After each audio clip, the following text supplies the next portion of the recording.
They are men, Gwen. They have families to feed and a reputation to maintain. You just have a hobby. That is exactly what my father said to my face when I discovered my incompetent brothers were being paid double my salary for doing absolutely nothing. He thought I would cry or beg for a raise. He thought he held all the cards because he was Conrad Sterling, the king of Chicago logistics. But he forgot one thing. I was the one who actually knew how to run his empire.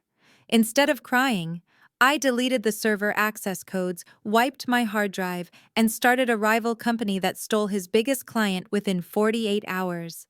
My name is Gwen. I am 33 years old, and for 10 years, I ran my father's company, from the shadows, while my brothers took the credit on the golf course. I thought loyalty meant something. I thought blood meant something. I was wrong.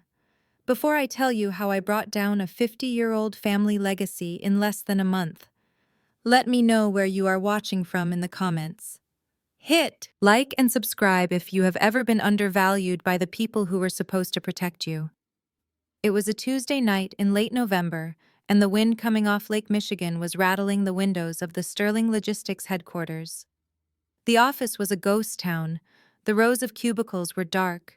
The cleaning crew had already come and gone, and the only light on the entire fourth floor came from my office and the humming vending machine down the hall. I looked at the clock on my computer screen. It was 9:15 p.m. My stomach growled, reminding me that I had missed dinner again. My husband, who is a high school history teacher and a saint, had texted me hours ago saying he left a plate in the microwave, but I knew by the time I got home, I would be too exhausted to eat. I was not staying late to impress anyone.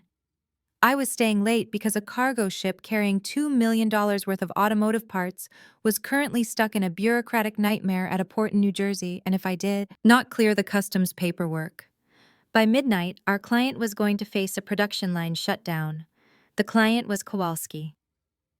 Manufacturing the biggest account our company had. They generated nearly 30% of our annual revenue. If they left Sterling Logistics, my father would not be able to afford the country club membership he loved more than his children. Speaking of my father and his children, they were nowhere to be found. My father Conrad had left at 2 in the afternoon for a cigar tasting with some local politicians. My older brother Preston, who held the title of Director of Strategy, had left at 3 to beat the traffic to his weekend lake house, even though it was a Tuesday. My younger brother Trent, the Director of Marketing, had not even come into the office today, claiming he was doing field research, which usually meant he was day drinking in the West Loop. So, as usual, the Director of Operations, which was my title, was the only one actually operating anything. I finally hit send on the customs declaration form and leaned back in my chair, rubbing my temples. The headache that had started behind my eyes at noon was now a full-blown migraine. I needed water. I stood up and walked down the silent hallway toward the break room, passing the HR department on the way. As I walked past the large multifunction printer outside the HR director office, I heard a beep. It was a low, persistent error tone that echoed in the empty corridor. I sighed. Most people would ignore it, but I was the kind of person who could not walk past a problem without fixing it. That was my fatal flaw. I always fixed things. I fixed shipping routes. I fixed client relationships, and I fixed the messes my brothers made. I walked over to the printer and saw the error message, paper jam tray. 2. I opened the tray expecting to find a crumpled sheet of paper caught in the rollers. Instead, I found a thick stack of documents that had been printed but got stuck halfway through the job. The HR director must have sent a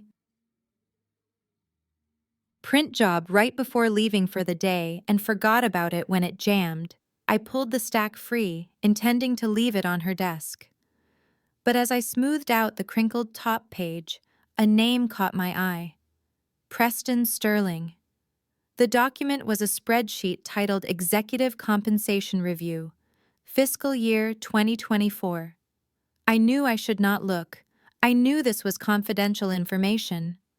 But I also knew that I was the one who generated 80% of the profit for this company, so I felt I had a right to know where that money was going. I looked at the numbers, and the world seemed to stop spinning.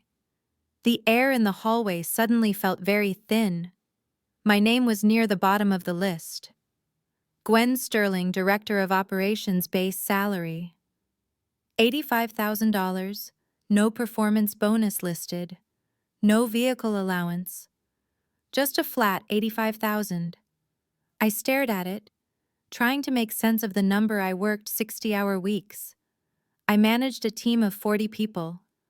I handled every crisis, every client complaint, and every logistical nightmare. Then my eyes moved up the list to Preston Sterling, Director of Strategy, base salary $190,000, performance bonus $40,000, vehicle allowance $1,500 a month. I felt a physical blow to my chest. Preston did not even know how to log into our tracking software. He spent his days in his office watching golf tutorials on YouTube or taking 3-hour lunches with his fraternity brothers. He had lost us 2 clients in the last quarter because he forgot to reply to their emails. Yet he was making more than double my salary. I looked at the next name. Trent Sterling, Director of Marketing, base salary $175,000. Performance bonus $25,000. Vehicle allowance $1,200 a month. Trent's idea of marketing was posting photos of our trucks on his personal Instagram account and buying tables at charity galas so he could meet women. He had never brought in a single lead in the 3 years he had worked here. I stood there in the dim light of the hallway, holding the warm paper, my hands trembling uncontrollably. It was not just a gap, it was a chasm, a $200,000 a year difference between me and the people I spent my life cleaning up after I felt sick. Physically sick.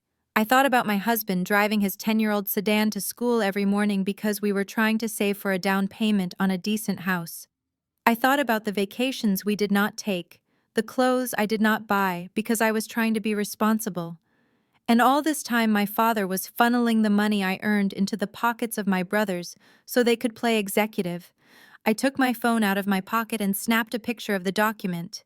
I checked the photo to make sure the numbers were legible, then I took the paper, folded it neatly, and put it in my pocket. I did not go back to my office. I did not shut down my computer. I walked straight to the elevator, went down to the parking garage, and drove home in silence. The rage inside me was so cold it felt like ice in my veins. The next morning I arrived at the office at 9 o'clock sharp. I usually arrived at 7:30, but today I took my time.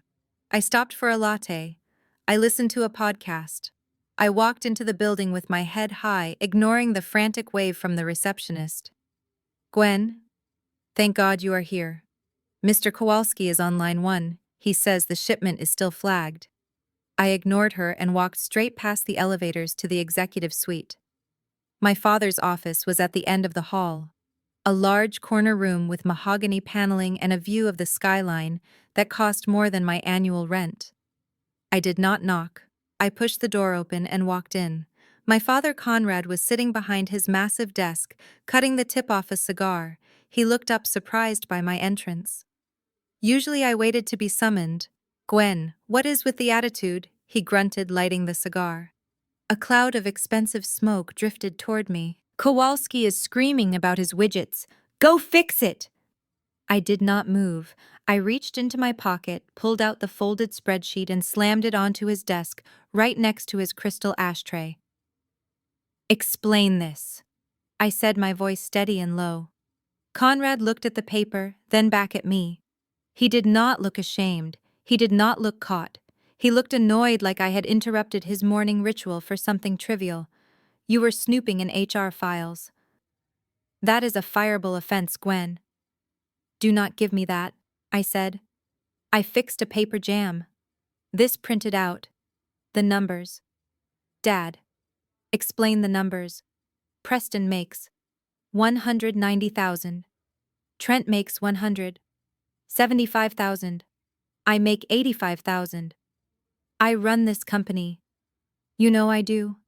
I bring in the revenue, I manage the staff, I solve the problems. They do nothing. Preston is at the lake house right now on a Wednesday. Trent is probably still asleep. Why do they make double what I make? Conrad leaned back in his leather chair and took a long drag of his cigar. Looked at me with an expression I knew well. It was the look he gave me when I was a child, and asked why I could not go on the hunting trip with the boys. It was a look of pity mixed with condescension. Gwen. Honey. Sit down. You are getting emotional. I am not emotional. I am informed. I remained standing. And I want an answer. Conrad sighed, blowing smoke toward the ceiling. Look at it from a practical standpoint. Gwen Preston and Trent are men. They have families to support. They have obligations. A man has to have a certain standing in the world. He has to provide. Preston has a wife who stays home, 2 kids in private school, a mortgage on a big house in the suburbs. He needs that salary to maintain his dignity as a provider. And me? I asked, my voice shaking slightly despite my best efforts. What about my dignity? Conrad chuckled, a dry, dismissive sound. You are a woman, Gwen. You have a husband. Doesn't that teacher of yours make a decent living? You have a roof over your head, you have food on the table. You do not need the money the way they do. For you, this job is, well, it is a nice way to contribute to the family legacy. But let us be honest, it is basically a hobby.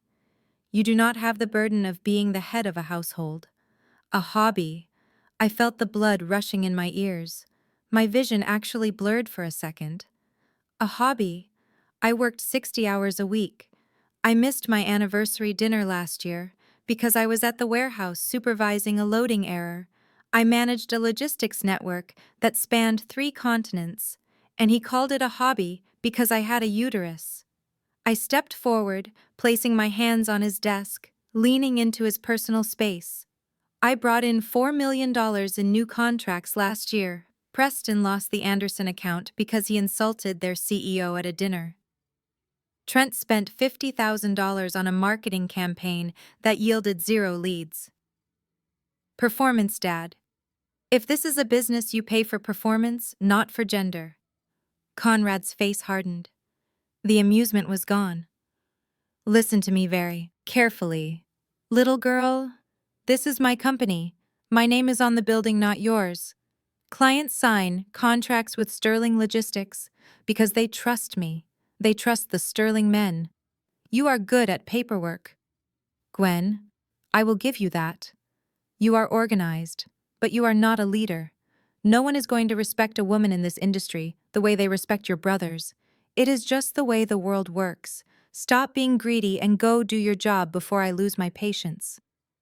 The silence in the room was absolute. I could hear the hum of the air conditioning and the ticking of the grandfather clock in the corner. I looked at this man. This man. I had spent my entire life trying to please, trying to impress. I realized in that moment that it would never happen. I could make him $1 billion, and I would still just be the girl who was good at paperwork. Okay, I said softly. The rage had transformed into something else. Something dangerous. Something sharp. Conrad smirked, thinking he had won good now. Go call Kowalski. Now go. And tell him the shipment is clear, and get me a refill on my coffee while you are out there. I reached up and unclipped my security badge from my blouse. I placed it gently on his desk, right on top of the payroll spreadsheet.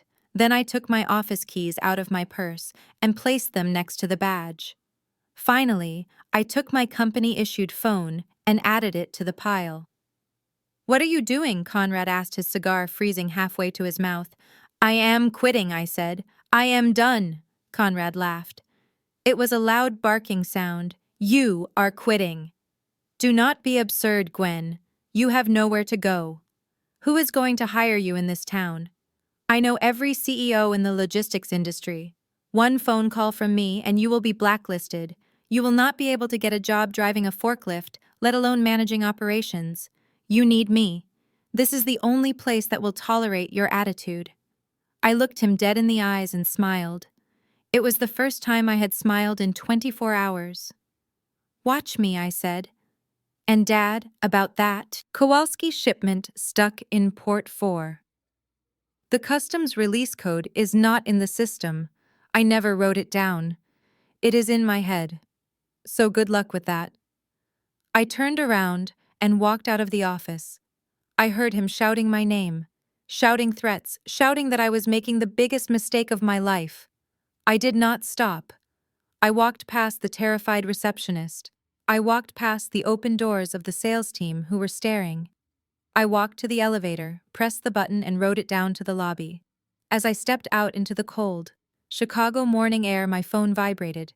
It was my personal phone. I looked down. A text message from Dante, my brother-in-law. My younger sister Lydia's husband Dante was the head of IT at Sterling Logistics, a brilliant man who was constantly overlooked and disrespected by my father and brothers because he was black and because he was quiet. The text read, I saw the network traffic, I saw what you printed, and I saw you leave the badge on his desk. I am with you, wherever you go I am. In. I smiled for real. This time I typed back. Meet me at the diner on 4th in an hour. Bring your laptop. I was unemployed. I was blacklisted by my own father, and I had about $3,000 in my personal savings account.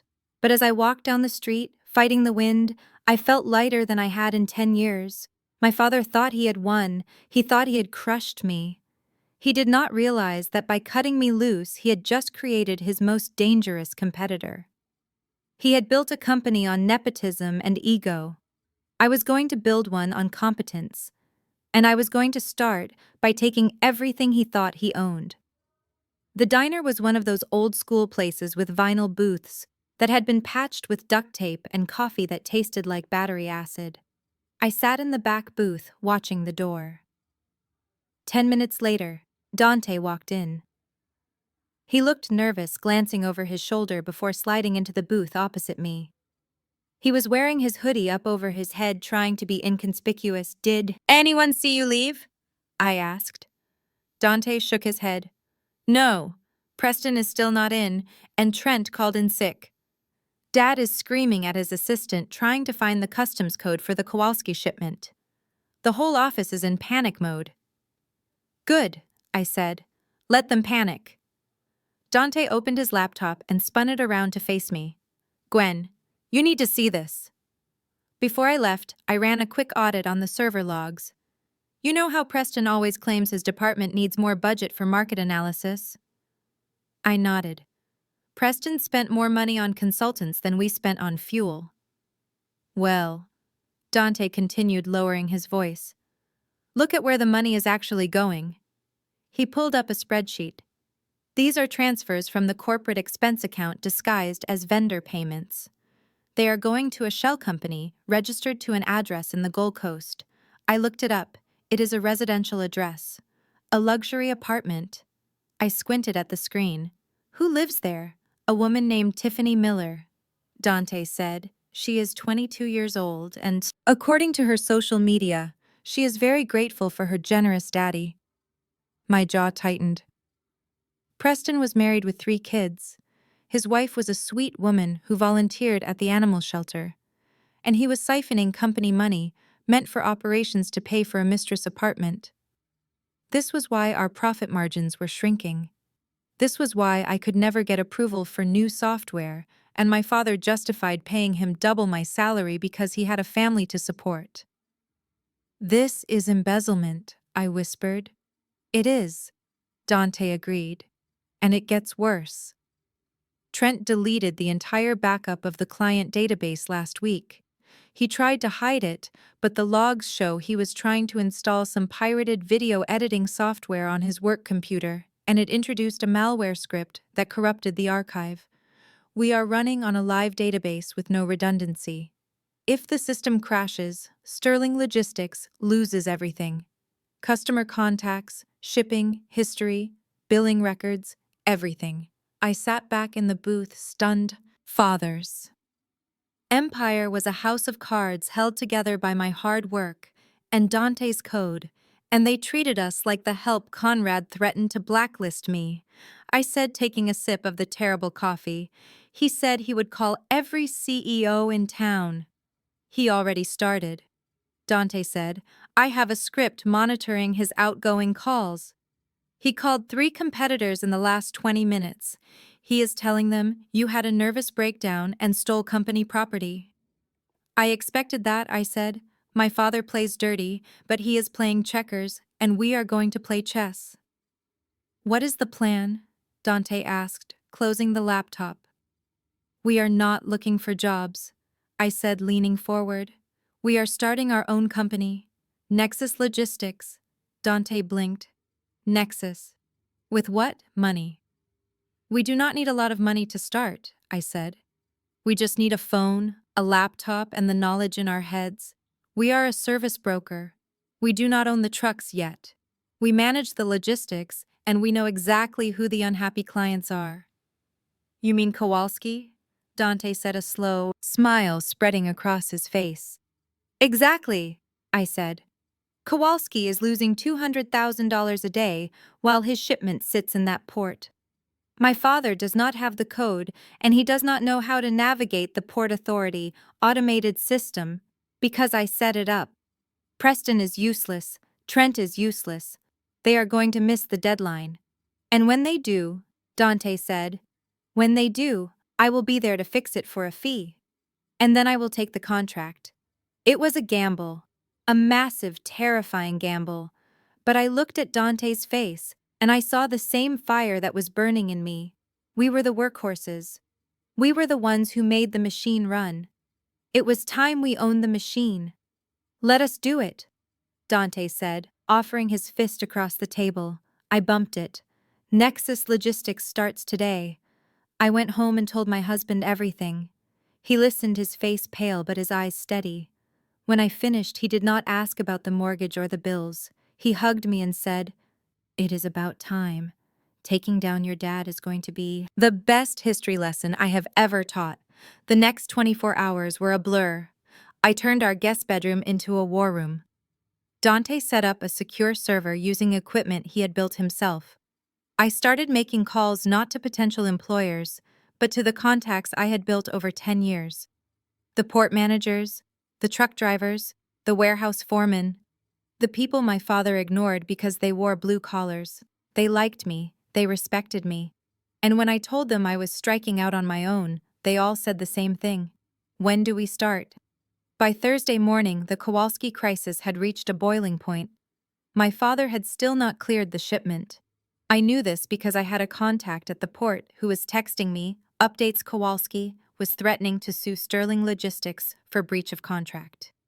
At 10 a.m., I drove my 10-year-old sedan to the industrial park where Kowalski Manufacturing was located. I did not have an appointment. The receptionist tried to stop me, but I walked straight past her to Mr. Kowalski's glass-walled office. He was screaming into a phone, his face purple with rage. When he saw me, he slammed the phone down. "Gwen, where the hell is my shipment? Your father is telling me it is a computer glitch." "I know that is a lie." "It is a lie," I said, standing in his doorway calmly. "I quit 2 days ago. Mr. Kowalski, that is why your shipment is stuck. No one else knows how to clear it." He stared at me, stunned. "You quit," I did. "And I started my own firm. Nexus Logistics. I am here to offer you a deal. I will get your shipment released and delivered to your loading dock by 5 p.m. today. Free of charge." "Free?" he asked, suspicious. "What is the catch?" "The catch is, if I do it, you sign an exclusive shipping contract with Nexus starting tomorrow. You drop Sterling." He looked at me, assessing me. He was a businessman. He cared about results, not loyalty to an old golf buddy who was currently costing him millions. "You can really get it out by 5? He asked. "I can have the driver on the road in 30 minutes. I said, "I just need you to sign this authorization, transferring the broker of record to Nexus." He grabbed a pen without hesitation. "Do it." I walked out of his office with the signed paper, took a picture of it and sent it to Dante. Within 5 minutes, Dante had updated the digital manifest in the port system, using a backdoor access. He knew Sterling Logistics had not patched yet. I called my favorite trucking dispatcher, a guy named Sal, who had been waiting for my call. "Sal, go get the box. It is clear." By 4:30 p.m., the container was backing into Kowalski's loading dock. I was standing there when the doors opened. Mr. Kowalski walked out, looked at the cargo, and then looked at me. "You are hired," he said. "Send me the contract." My phone rang. It was my father. I let it go to voicemail. Then it rang again. And again. I looked at the screen, watching his name flash. Conrad Sterling. I finally answered, putting it on speaker so the sound of the unloading forklifts could be heard in the background. "Gwen, where are you? You need to come back right now. The Kowalski account is..." "The Kowalski account is fine, Dad," I said, watching the pallets move. "I just delivered his shipment." "What?" he sputtered. "How you do not work for us anymore. You do not have authorization." "I did not do it for Sterling Logistics," I said. "I did it for Nexus Logistics, my new company." "Mr. Kowalski just signed an exclusive contract with me." "You lost the account, Dad." There was a silence on the other end, a heavy, suffocating silence. "You stole my client," he whispered, his voice trembling with rage. "I did not steal him. I saved him," I said, cold and sharp, "because I am the one who does the work. Remember, and just so you know, this is just the beginning. I am coming for the rest of them." I hung up the phone and looked at the Chicago skyline in the distance. The wind was cold, but for the first time in my life, it did not make me shiver. It felt like fuel. The war had begun, and I was ready to burn his legacy to the ground. It had been 14 days since I walked out of Sterling Logistics, and the silence was deafening. I sat at my kitchen table surrounded by a sea of empty coffee mugs and a laptop that seemed to be mocking me. I had applied to 10 different companies, not just random applications but targeted strikes at competitors who I knew were desperate for someone with my skill set. I had the resume of a heavy hitter. I had a decade of experience managing complex supply chains. I had contacts at every major port in North America. On paper, I was the perfect candidate. The first week seemed promising. I got calls back almost immediately. I had 3 interviews lined up with top-tier firms in the downtown loop. The first interviews went flawlessly. I saw the look in the recruiter's eyes, the greedy sparkle that said we found a unicorn. They asked about my time at Sterling, and I gave the standard diplomatic answer about looking for new growth opportunities. They nodded and smiled and promised to set up second rounds with the partners. Then the second week happened. The phone stopped ringing. The emails stopped coming. When I followed up, I got generic auto-responses or curt replies saying the position had been filled internally, or the hiring freeze had just been enacted. It did not make sense. The logistics industry in Chicago was booming. Everyone was hiring. Everyone except the people I had spoken to. I felt a cold knot of suspicion tightening in my stomach. I needed answers. I scrolled through my contacts until I found Jim Reynolds. Jim ran a mid-sized freight brokerage on the South Side.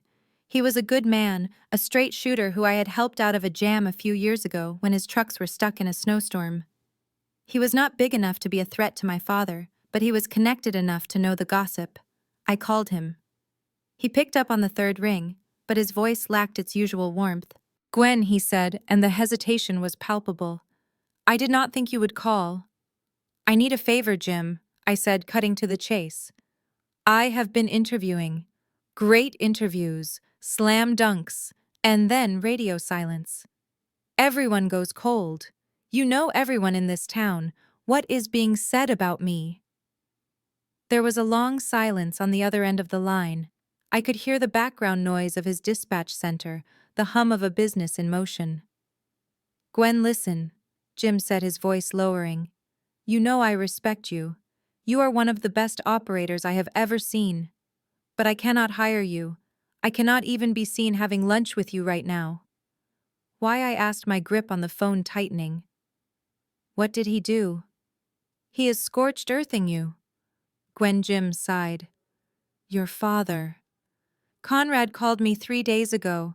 He did not just call me. He called the head of Archer Logistics. He called the VP at Triton. He is making the rounds personally." What is he saying? I whispered, though I was terrified of the answer. He is telling people you did not just quit, Jim said slowly. He is telling people he fired you for cause. He is saying there were irregularities in the books. Embezzlement, Gwen. He is telling people you stole $50,000 from the petty cash accounts over the last year. I felt the blood drain from my face. Embezzlement. It was a lie so bold, so destructive that it took my breath away. In this industry, trust is the only currency that matters. You handle millions of dollars of other people's inventory. If there is even a whisper of financial impropriety, you are finished. That is a lie, I said, my voice trembling with rage. You know that is a lie, Jim. I ran that place. I kept the books cleaner than he ever did. I know, Jim said quickly. I know you, Gwen. But Conrad is powerful. He is implying that he is doing these companies a favor by warning them, and he is adding a kicker. He is telling people you had a mental breakdown, that you were screaming in the office, throwing things, that you are unstable. He is painting you as a liability, a thief and a lunatic. Nobody is going to touch you with a 10-foot pole, not when Conrad Sterling is threatening to pull his business partnerships with anyone who hires you. I sat there frozen. It was not enough that he underpaid me. It was not enough that he devalued me. He had to destroy me. He had to make sure I could never rise again, because if I did, it would prove him wrong. He was salting the earth so nothing could grow. I am sorry, Jim said softly. I really am. But I have a mortgage. I cannot go to war with Conrad. Good luck. The line went dead. I lowered the phone to the table and stared out the window at the gray Chicago sky. I was blacklisted. My father had effectively ended my career in this city. I checked my bank account on my laptop. The number stared back at me unblinking. $3,400. That was it. That was everything I had access to. The mortgage was due in 6 days. The car payment was due in 10. The student loans were always there, lurking in the background. I heard the front door open. My husband Mark walked in carrying his messenger bag and a stack of graded history papers. He looked tired. He worked longer hours than I did for a fraction of the pay, and he never complained. He saw my face immediately. He dropped his bag by the door and walked over to the table, kneeling beside my chair. What happened? He asked, his voice gentle. I told him. I told him everything. I told him about the interviews going cold. I told him about Jim's phone call. I told him that my own father was telling the entire city I was a thief and crazy person. I told him we were blacklisted. I started to cry.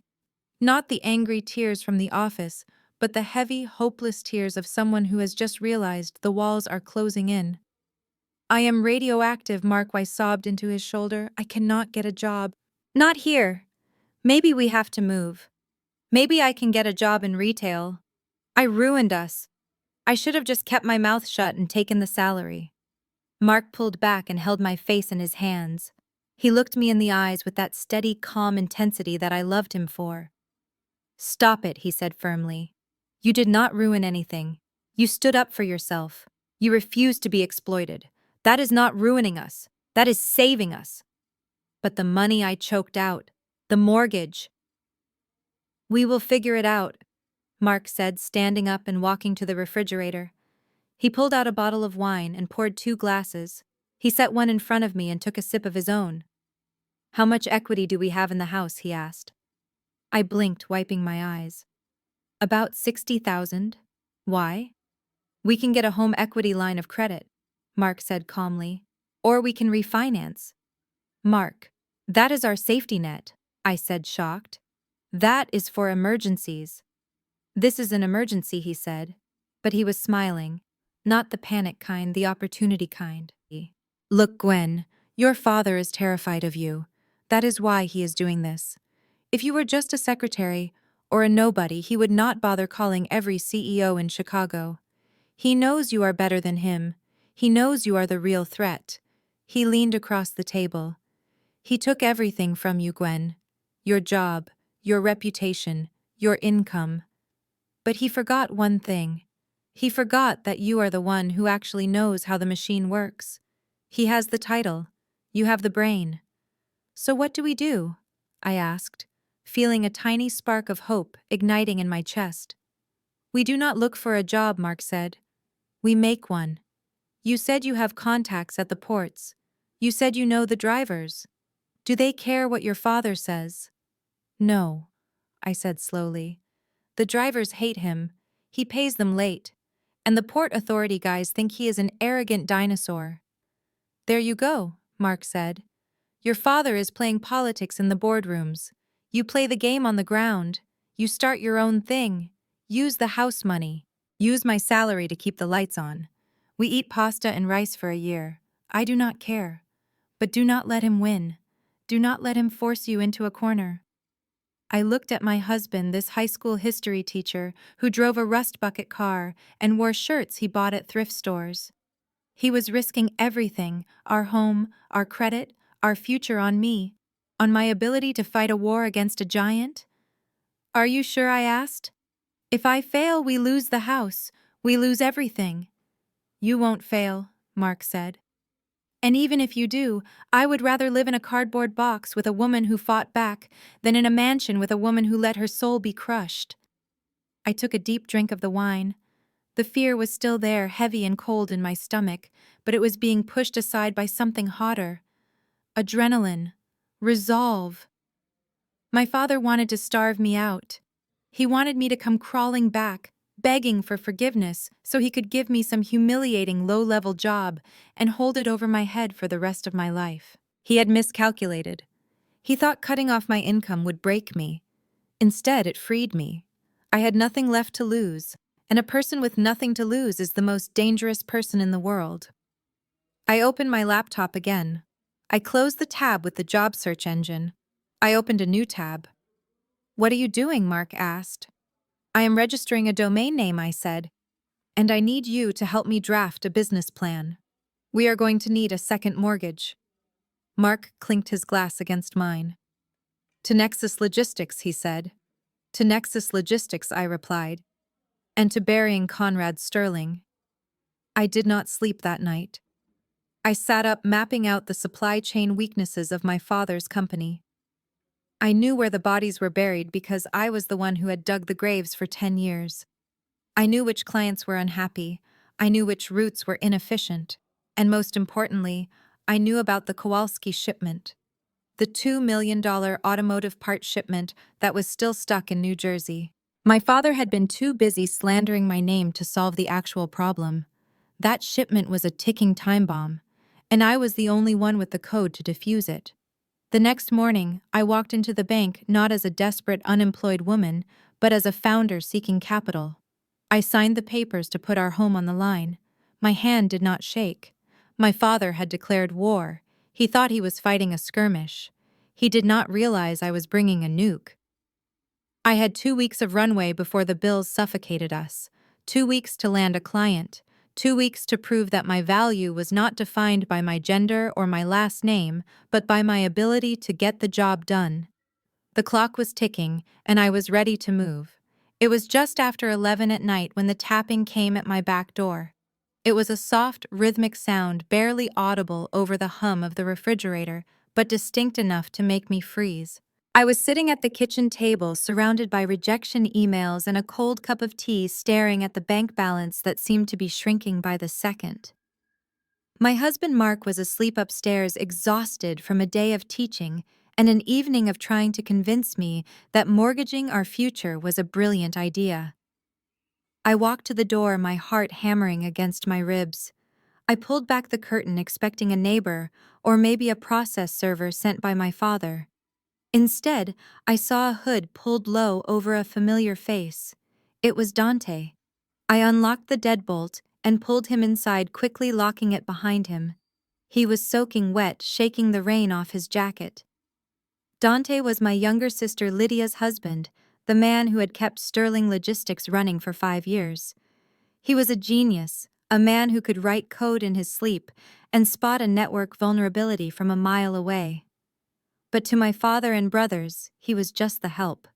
They called him the computer guy, or the fixer. They made jokes about his background, about him being black, about him being lucky to have married into the Sterling family. They never understood that without Dante, their entire empire would have collapsed years ago. "You should not be here, Dante," I whispered, handing him a kitchen towel. "If Conrad finds out?" "He already threatened me," Dante said, wiping his face.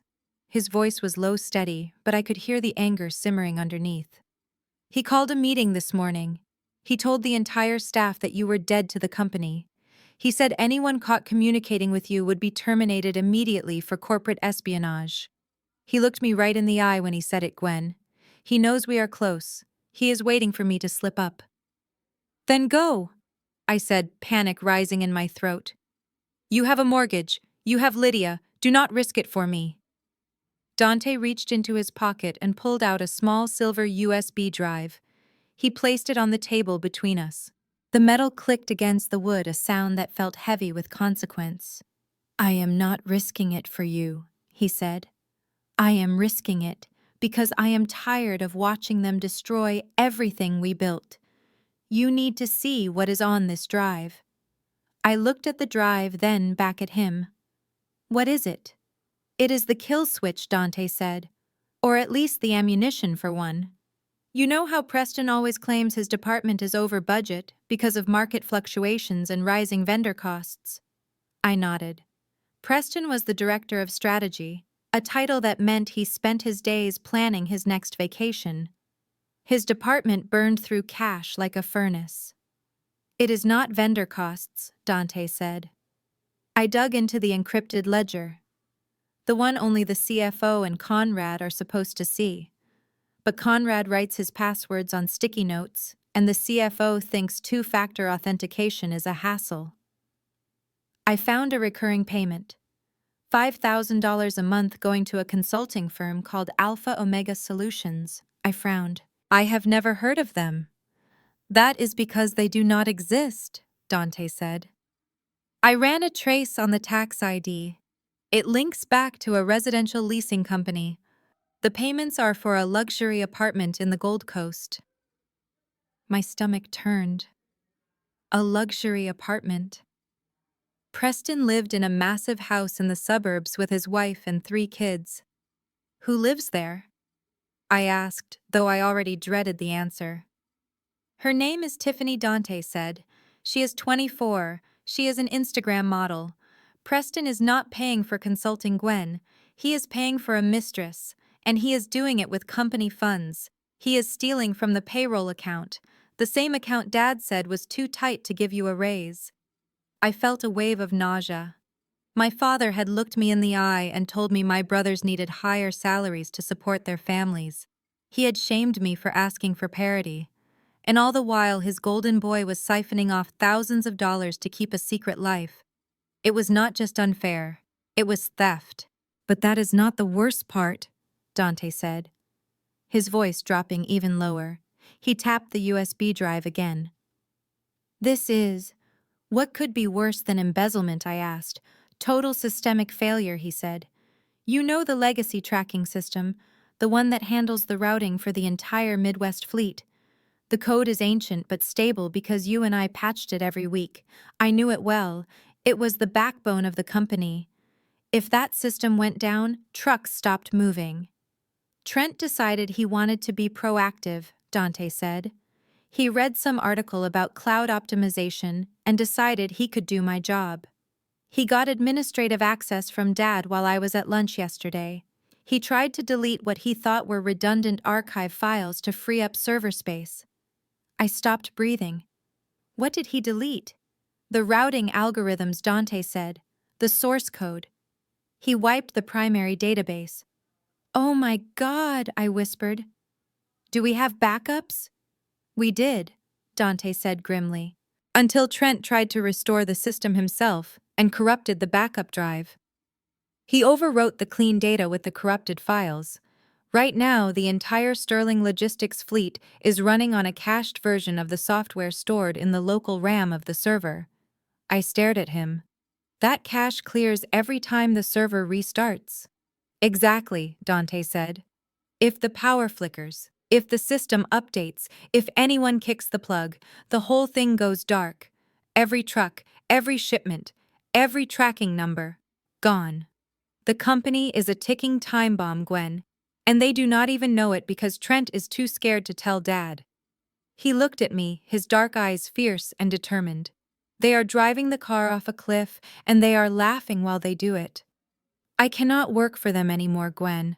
I cannot let them treat me like I am invisible while I am the only thing keeping the lights on. I picked up the USB drive. It felt cold in my hand. This little piece of metal held the proof of their corruption and their incompetence. It was leverage. It was power. My father told the city I was incompetent. I said, my voice hardening. He told everyone I was a liability. Dante nodded. I know. I heard him on the phone. He called you a hysterical woman who could not handle the pressure. I looked around my kitchen. I looked at the bills on the counter. I looked at the resume I had been polishing for days, trying to make myself look appealing to strangers who had already been poisoned against me. I was done asking for permission. I was done trying to prove my worth to people who refused to see it. I am not applying for any more jobs, I said.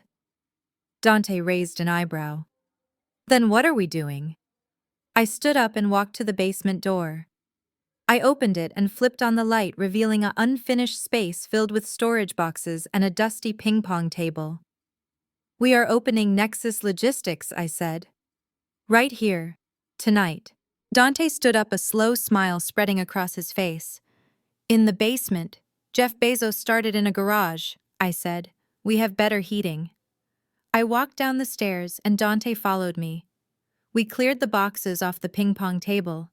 I brought down 2 laptops and a pot of coffee. Dante pulled a tangled mess of Ethernet cables from his backpack. I cannot quit yet, Dante said as he plugged into my router. I need the paycheck, and honestly, I need to be inside to watch the fire burn. But I can work the night shift. I can be your ghost. That is what I need, I said. You keep their system on life support just long enough for us to steal the patients. We are going to target the clients who are most vulnerable to a system crash. The ones with time-sensitive freight. Like Kowalski, Dante said, opening his laptop. Kowalski is just the beginning, I said. I want the pharmaceutical contracts. I want the automotive parts. I want the cold chain distribution. We worked through the night. It was the first time in years I felt truly alive. There was no bureaucracy, no asking for permission, no waiting for Preston to return from his 3-hour lunch to sign a form he did not understand. It was just me and Dante, 2 people who had been pushed to the margins, taking center stage. Dante set up a secure cloud server and built a mirror of the tracking system, one that actually worked. I started building a prospect list, cross-referencing the clients I knew were unhappy with the recent service dip at Sterling. Around 3 in the morning, Dante looked up from his screen. His face was illuminated by the blue light of the monitor. You know what the best part is? He asked. What? Conrad thinks he won, Dante said. He thinks because he cut off your money and slandered your name that you are at home crying. He has no idea that the 2 people he underestimates the most are currently building the weapon that is going to end him. He thinks we are weak, I said, typing out the incorporation documents. He thinks power comes from the title on your door or the club you belong to. He is going to learn, Dante said, his fingers flying across the keyboard. He is going to learn that power comes from knowing how the engine works, I finished. By the time the sun came up over Chicago, Nexus Logistics was a legal entity. We had a website. We had a secure tracking portal. We had a hit list of 20 major clients. I stood in the center of my basement, my eyes burning from lack of sleep but my spirits soaring. I looked at Dante, who was slumped in a folding chair nursing a cold cup of coffee. Go home, I said. Get some sleep. You have to go pretend to be the IT guy for a few hours. Dante stood up and stretched. What are you going to do? I am going to put on a suit, I said. And I am going to go visit Mr. Kowalski. I hear he has a shipment stuck in New Jersey. Dante laughed. You are dangerous, Gwen. I am just getting started. As he left, I looked at the USB drive sitting on the ping-pong table. It was not just data. It was justice. My father had justified paying my brothers more because they were men, because they had families, because they were the future. He was about to find out that the future did not belong to the people who took the most. It belonged to the people who did the most. I went upstairs, showered and dressed. I put on my best blazer. I looked in the mirror. I did not see a victim. I did not see a disappointment. I saw a CEO. My father had declared war on my livelihood. He had tried to starve me out. But he had made a fatal error. He had left me with my mind, my ally, and the truth. And in the logistics business, that was all the inventory I needed to put him out of business. I grabbed my keys and walked out the door. The morning air was crisp and cold. I got into my car and turned the key. The engine sputtered but caught. It was time to go to work. Not for Conrad Sterling, but for myself. And God help anyone who stood in my way. The rain was coming down in sheets, hammering against the windshield of my 10-year-old sedan as I pulled into the industrial park. The sky above Chicago was a bruised purple, threatening a storm that matched the one waiting for me inside. The sign on the building read, Kowalski Manufacturing. But the atmosphere in the parking lot felt more like a field hospital. The loading docks were empty. The bay doors were shut. There were no trucks moving, no forklifts, beeping, just the desolate sound of rain hitting concrete. This was the biggest client Sterling Logistics had, $2 million a year in revenue. And right now they were bleeding money because my brothers were too busy drinking margaritas in Cabo to answer a phone call. I did not even have an umbrella. I pulled my blazer tight around me and made a run for the glass double doors. My hair was plastered to my forehead by the time I burst into the lobby, shaking off the water. The receptionist, a woman named Brenda, who I had spoken to 100 times over the phone, looked up with red-rimmed eyes. She looked like she had been crying. You cannot go back there, Gwen, she whispered, her voice trembling. He is firing everyone. He just threw a stapler at the wall. I am not going to get fired, Brenda, I said, wiping the rain from my face. I am going to get hired. I walked past her desk and down the hallway toward the corner office. The shouting grew louder with every step. It was the sound of a man watching his business crumble. Arthur Kowalski was old school. He built his company from a single garage workshop into a Tier 1 automotive supplier. He did not tolerate excuses. And right now, my father's company was giving him nothing but excuses. I pushed open the heavy oak door. Kowalski was standing behind his desk, his face a dangerous shade of crimson. He was screaming into a receiver, slamming his hand against the desk with a rhythmic violence that made the photos on the wall shake. I do not care about the weather, he roared. I do not care about the system update. I want my components. They were supposed to be here 3 days ago. If that line stops, I am suing you for every dime you have. Conrad, do you hear me? Every dime. He slammed the phone down into the cradle so hard I heard plastic crack. He stood there, heaving, staring at the phone like he wanted to murder it. Then he looked up and saw me standing in the doorway, dripping wet. Get out, he growled. I am done talking to Sterlings. I left messages for Preston. I left messages for Trent. I even called your father. They are all useless. Get out before I call security. I did not flinch.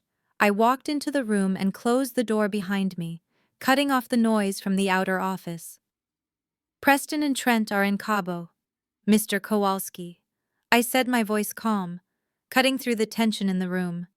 They posted a photo on Instagram an hour ago. They are on a boat holding fish. They do not have cell service. Kowalski stared at me, his eyes bulging. In Cabo, my production line is shutting down in 6 hours and they are fishing. Yes, I said.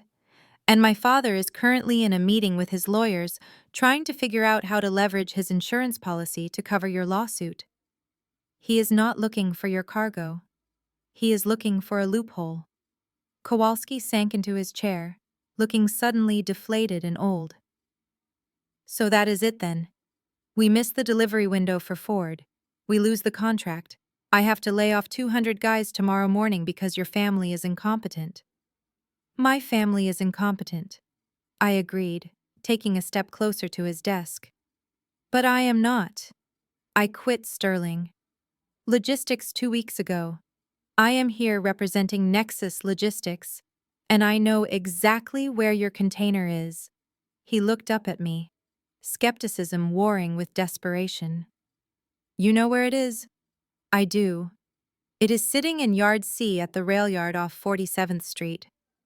It was flagged for a customs hold because Preston filled out the HS code wrong on the manifest. He listed it as raw steel instead of precision components. The system froze it automatically. It has been sitting there for 4 days, buried under 3 other containers. Kowalski rubbed his face with his hands. Can you get it out? I can, I said. But not as a Sterling employee, as an independent broker. He laughed a harsh, dry sound. You are one person, Gwen. You are soaking wet and you drive a Honda Civic. How are you going to move a 40-foot container out of a federal hold in the middle of a storm, when the CEO of Sterling cannot even get them on the phone? Because I am not calling the CEO. I said I am calling the guy who runs the crane, and because I am the one who is going to drive down there and fix the paperwork in person. I looked at the clock on his wall. It was 10 in the morning. The shift change at the rail yard happened at 2. If I missed that window, the container would sit there until tomorrow. I have a proposition, Mr. Kowalski, I said. Give me authorization to act as your broker. Right now, sign the transfer order. I will have that container at your dock in 4 hours. And if you do not, he asked, his eyes narrowing. If I do not, you can sue me too, I said. But if I do, I want 15 minutes of your time. Just 15 minutes to explain why Nexus Logistics should be your exclusive partner moving forward. He looked at me for a long moment, assessing me. He was a gambler, a man who respected risk. He saw the water dripping from my hair. He saw the fire in my eyes, and he made a decision. He opened his desk drawer and pulled out a fresh pad of paper. He scribbled a quick authorization letter, stamped it with his company seal, and slid it across the desk. 4 hours, Gwen. If that truck is not here by 2 p.m., do not bother coming back. I grabbed the paper. I am on it. I ran back out to the parking lot, the rain coming down harder now. I jumped into my car and threw my phone onto the passenger seat. I dialed Dante, putting him on speaker, as I peeled out of the lot onto the highway. Dante, I got the authorization. I yelled over the sound of the rain drumming on the roof. I need you to hack the yard management system. I need to know exactly where container TGH 4599 is stacked. I am already in. Dante said, his voice calm and steady in the chaos. It is in stack 4, row 12. It is 3 boxes deep. You need a reach stacker to get to it. And Gwen, the hold is still active in the system. You cannot just drive it out. I am going to see Sal, I said, swerving around a semi-truck on the I-55. I need you to digitally prep the release form. If the system sees the correction before I get to the gate, it might clear automatically. I am uploading the corrected manifest now, Dante said. But the Port Authority system is slow. It might take an hour to propagate. You need to talk your way past the gate. I hung up and focused on the road. The rail yard was 40 minutes away in good traffic. In this storm, it was going to be a nightmare. I drove aggressively, weaving through lanes, my wipers fighting a losing battle against the deluge. My heart was hammering against my ribs. This was it. This was the moment. If I failed here, my company was dead before it even started. If I failed here, my father was right. I was just a girl with a hobby. I pulled up to the rail yard gate 45 minutes later. The place was a fortress of steel and concrete, mountainous stacks of shipping containers reaching into the gray sky. The rain turned the dirt lot into a slurry of black mud. I bypassed the main office and drove straight to the operator shack near the crane lifts. I parked my car in the mud and jumped out. The wind nearly tore the door off its hinges. I ran toward the shack, banging on the metal door. A moment later, it opened, revealing a giant of a man in a neon safety vest holding a thermos of coffee. "Sal," I shouted over the wind. He squinted at me through the rain. "Gwen Sterling, what the hell are you doing out here? You look like a drowned rat." "I need a favor, Sal," I said, stepping inside the small shelter. It smelled of diesel and old coffee. "I need you to dig out a box for me, TGH 4599. Sal shook his head. "Impossible, Gwen. That stack is flagged. System says, do not touch customs. Hold. The hold is cleared." I lied, hoping Dante had worked his magic. "I just uploaded the new paperwork. The system is lagging, but the cargo is critical."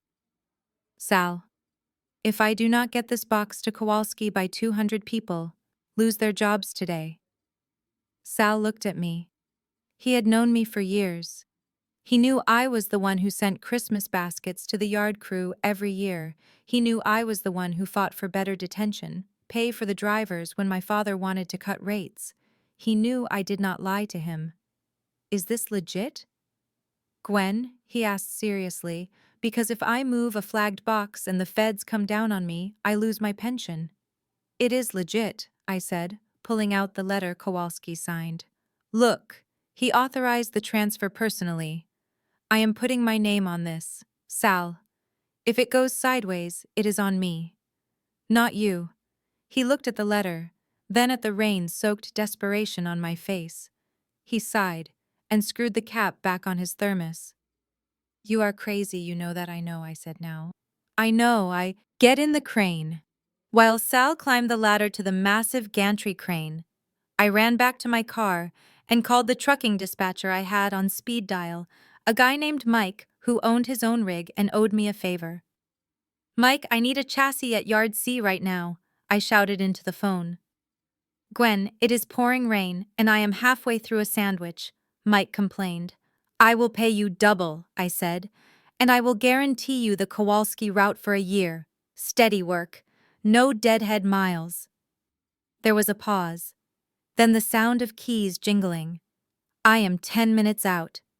I stood in the rain watching the giant crane lurch into motion. The hydraulics hissed and whined as the spreader bar lowered over the stack. Sal was good. He moved the top 2 containers with surgical precision, clearing the way to the one I needed. I watched as the locks engaged with a heavy clank. The container, TGH 4599, lifted into the air, swinging slightly in the wind. Just then, my phone buzzed. It was a text from Dante.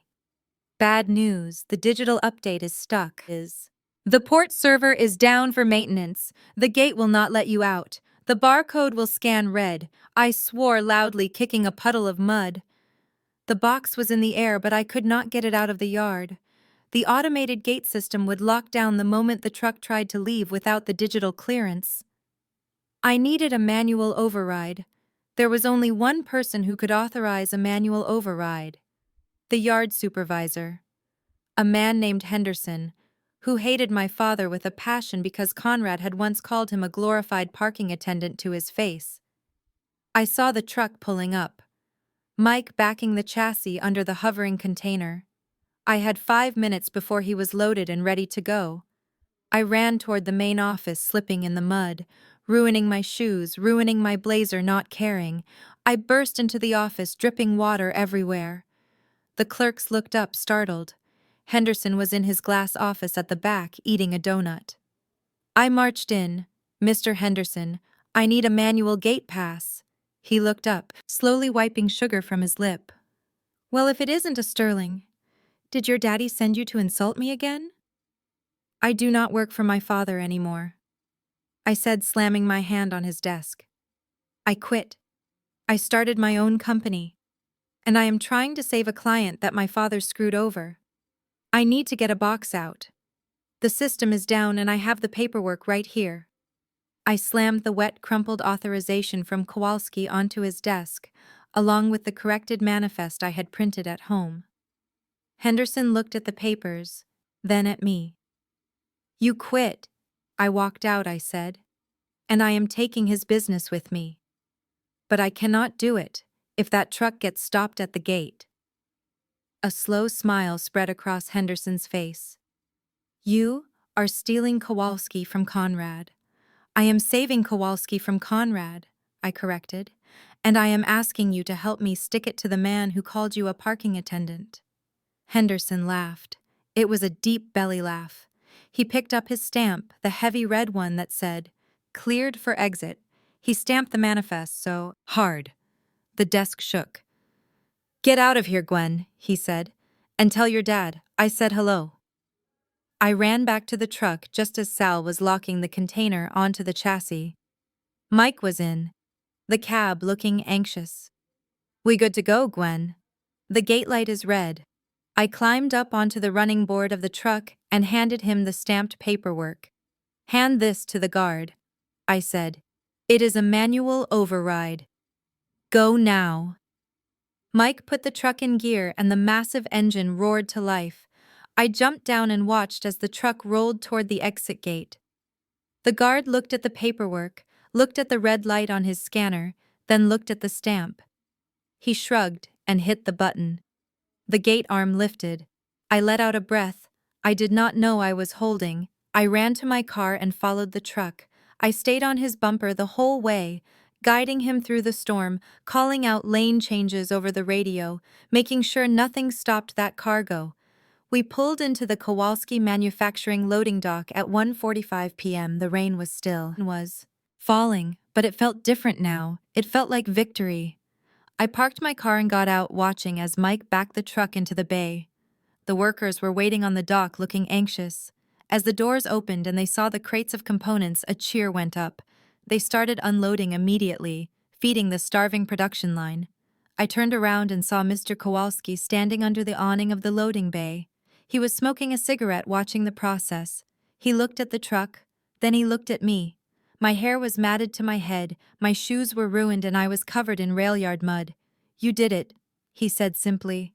"I told you I would," I said, walking over to him. I wiped the rain from my eyes. 4 hours.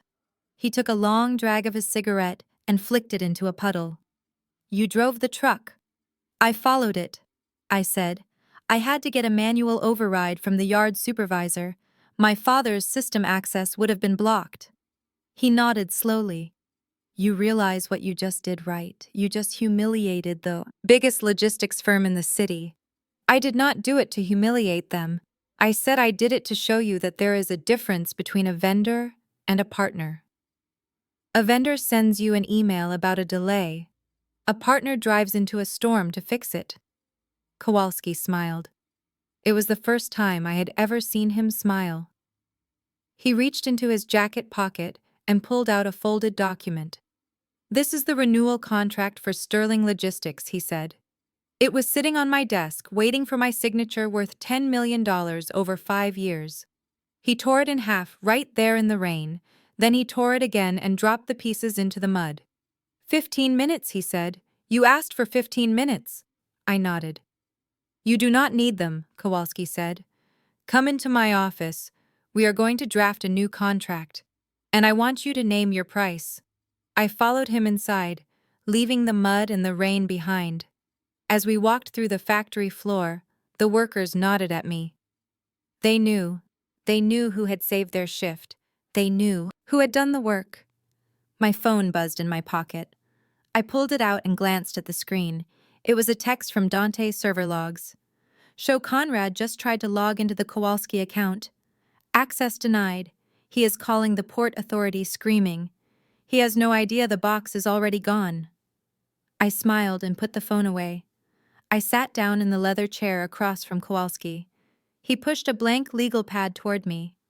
"Start writing," he said. I picked up the pen.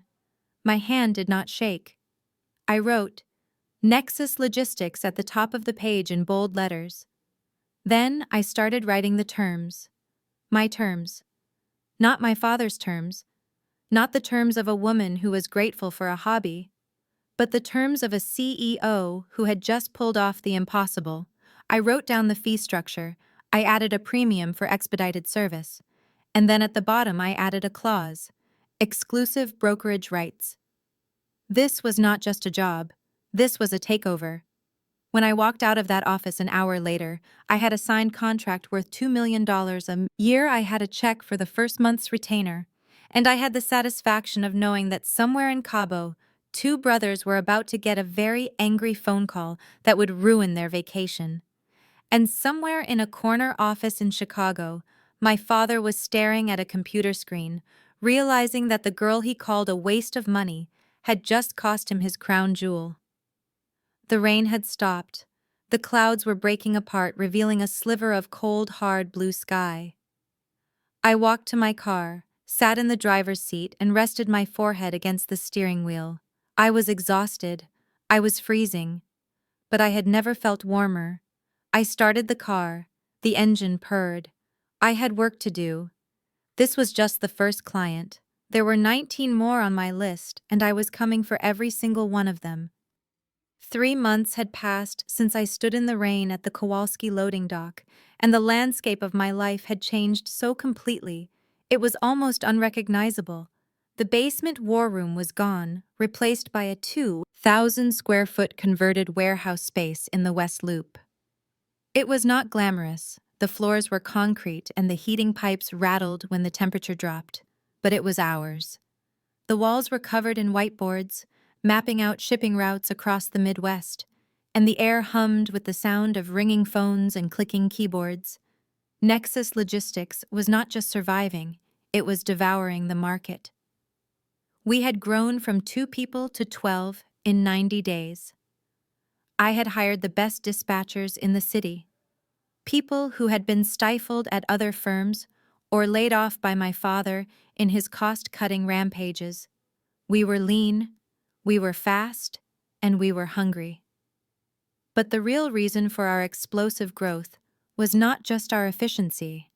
It was the implosion happening across town. At Sterling Logistics, I was sitting at my desk reviewing the onboarding documents for our third major client acquisition of the month, Miller Distribution, a pharmaceutical supply chain that required temperature-controlled transport and absolute precision. My father had held that contract for 15 years. It was the kind of legacy account that paid for the company retreat in Aspen every winter, and I had just taken it without lowering the price by a single cent. I simply promised them that their insulin shipments would not be left sitting on a tarmac in July, which was exactly what had happened under Trent's supervision. 2 weeks ago, Dante walked into my office, his face illuminated by the glow of his tablet. He looked different these days. He stood taller. He wore button-down shirts instead of hoodies. Not because I asked him to, but because he was the chief technology officer of a multi-million-dollar company, and he wanted to look the part. "You need to see this," Gwen, Dante said, sliding the tablet onto my desk. "It is the internal memo Trent just sent to the Sterling marketing department, or what is left of it." I looked at the screen. It was an invoice approval request for $50,000. The line item was for a brand awareness campaign featuring a social media influencer who is famous for unboxing makeup. The justification, written in Trent's distinctively poor grammar, was to make logistics sexy for the youth demographic. I laughed a dry, humorless sound. $50,000, I said, shaking my head. He is spending $50,000 on TikTok ads while their drivers are threatening to strike over unpaid fuel reimbursements. "It gets better," Dante said, swiping to the next image. "This is the server log from their dispatch system. System uptime is at 60%. The drivers are reverting to paper logs because the app keeps crashing. They are losing track of trailers. Gwen, literally losing them. There is a 40-foot container of frozen seafood that has been unaccounted for since Tuesday. It is rotting somewhere in Illinois." "My father must be losing his mind," I said, handing the tablet back. "He is," Dante said, serious now. "And that makes him dangerous. He is not just losing money anymore, he is losing his reputation. The Miller contract was the last straw. The industry is talking. They are saying Sterling is a sinking ship and Nexus is the lifeboat." Just then the phone on my desk rang. It was the private line, the one only a handful of people had. I looked at the caller ID. It was blocked. My stomach tightened. I knew who it was. I had been expecting this call for weeks. I held up a hand to Dante, signaling him to stay close. Then I pressed the button for the intercom to the conference room next door, where our attorney, Mr. Klein, was reviewing the Miller contracts. Mr. Klein, I said, my voice steady. I need you to listen in on this. I am putting it on speaker. I picked up the receiver and pressed the speaker button. Hello, this is Gwen. You ungrateful little brat. The voice filled the room, distorted by rage but unmistakable.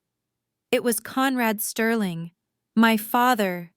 He sounded breathless, like he had been pacing or screaming or both. Hello, Dad, I said, leaning back in my chair. I expected you to call sooner. Do not call me Dad, he spat. You lost the right to call me that when you decided to stab me in the back. I just got off the phone with Bill Miller. He told me he is moving the pharmaceutical account to you, to Nexus. I picked up a pen and twirled it between my fingers. That is correct. We signed the paperwork this morning. We start managing their fleet on Monday. You stole him, Conrad shouted. His voice cracked, and for a second I heard the desperation underneath the anger. You stole Kowalski. You stole the Anderson account. And now Miller. That is 3 of my biggest revenue streams gone in 90 days. You are bleeding me dry. Gwen, I did not steal anyone, I said calmly. I offered them a service. You offered them excuses. Miller left because Trent lost a shipment of vaccines last month. Kowalski left because you could not clear a customs hold, and Anderson left because Preston insulted his wife at the charity gala.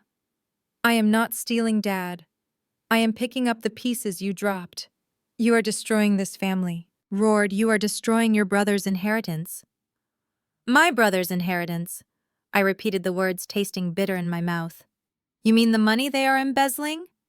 The $50,000 Trent just spent on an influencer, the apartment Preston is renting in the Gold Coast with payroll funds. There was a sudden silence on the line. It was the silence of a man who had been caught but was trying to figure out how much I knew. You are lying, he said, but his voice lacked conviction. You are trying to deflect. You are the one in the wrong here, and I am done playing nice. I have been talking to my lawyers. Gwen. I glanced at the intercom light, knowing Mr. Klein was listening. Good, I said. You should talk to them.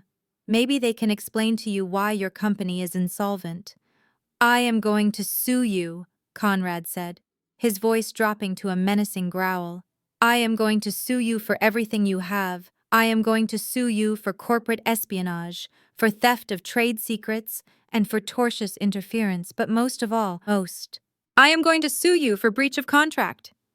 I frowned. Breach of contract? What contract? The non-compete clause, he said triumphantly. You signed an employment agreement when you became director of operations. It states clearly that you cannot work for a competitor or solicit Sterling clients for 24 months after termination. You are in direct violation. I am going to get an injunction. I am going to shut Nexus down, and I am going to take every penny of profit you have made. I sat frozen for a moment, my mind racing back through 10 years of paperwork, 10 years of filing cabinets and HR forms. I remembered the day I was promoted. I remembered the handshake in his office. I remembered him saying, we did not need to get the lawyers involved because we were family. I looked at Dante. He was typing furiously on his laptop, pulling up the old HR archives he had mirrored before we left. He shook his head and turned the screen toward me. It showed my employee file. It was thin. I smiled. It was a cold, sharp smile, Dad, I said, my voice dripping with false sweetness.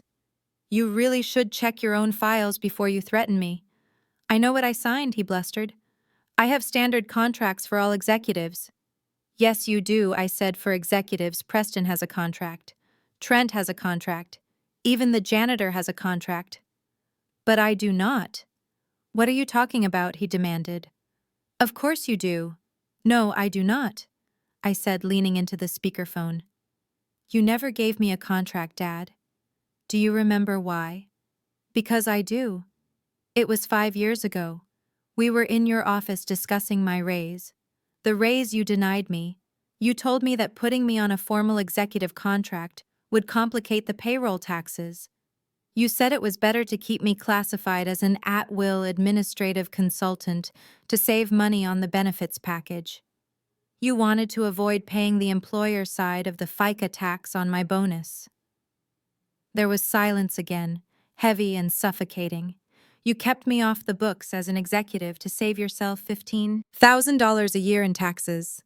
I continued letting the reality sink in. There is no non-compete clause. There is no non-solicitation agreement. There is no contract period.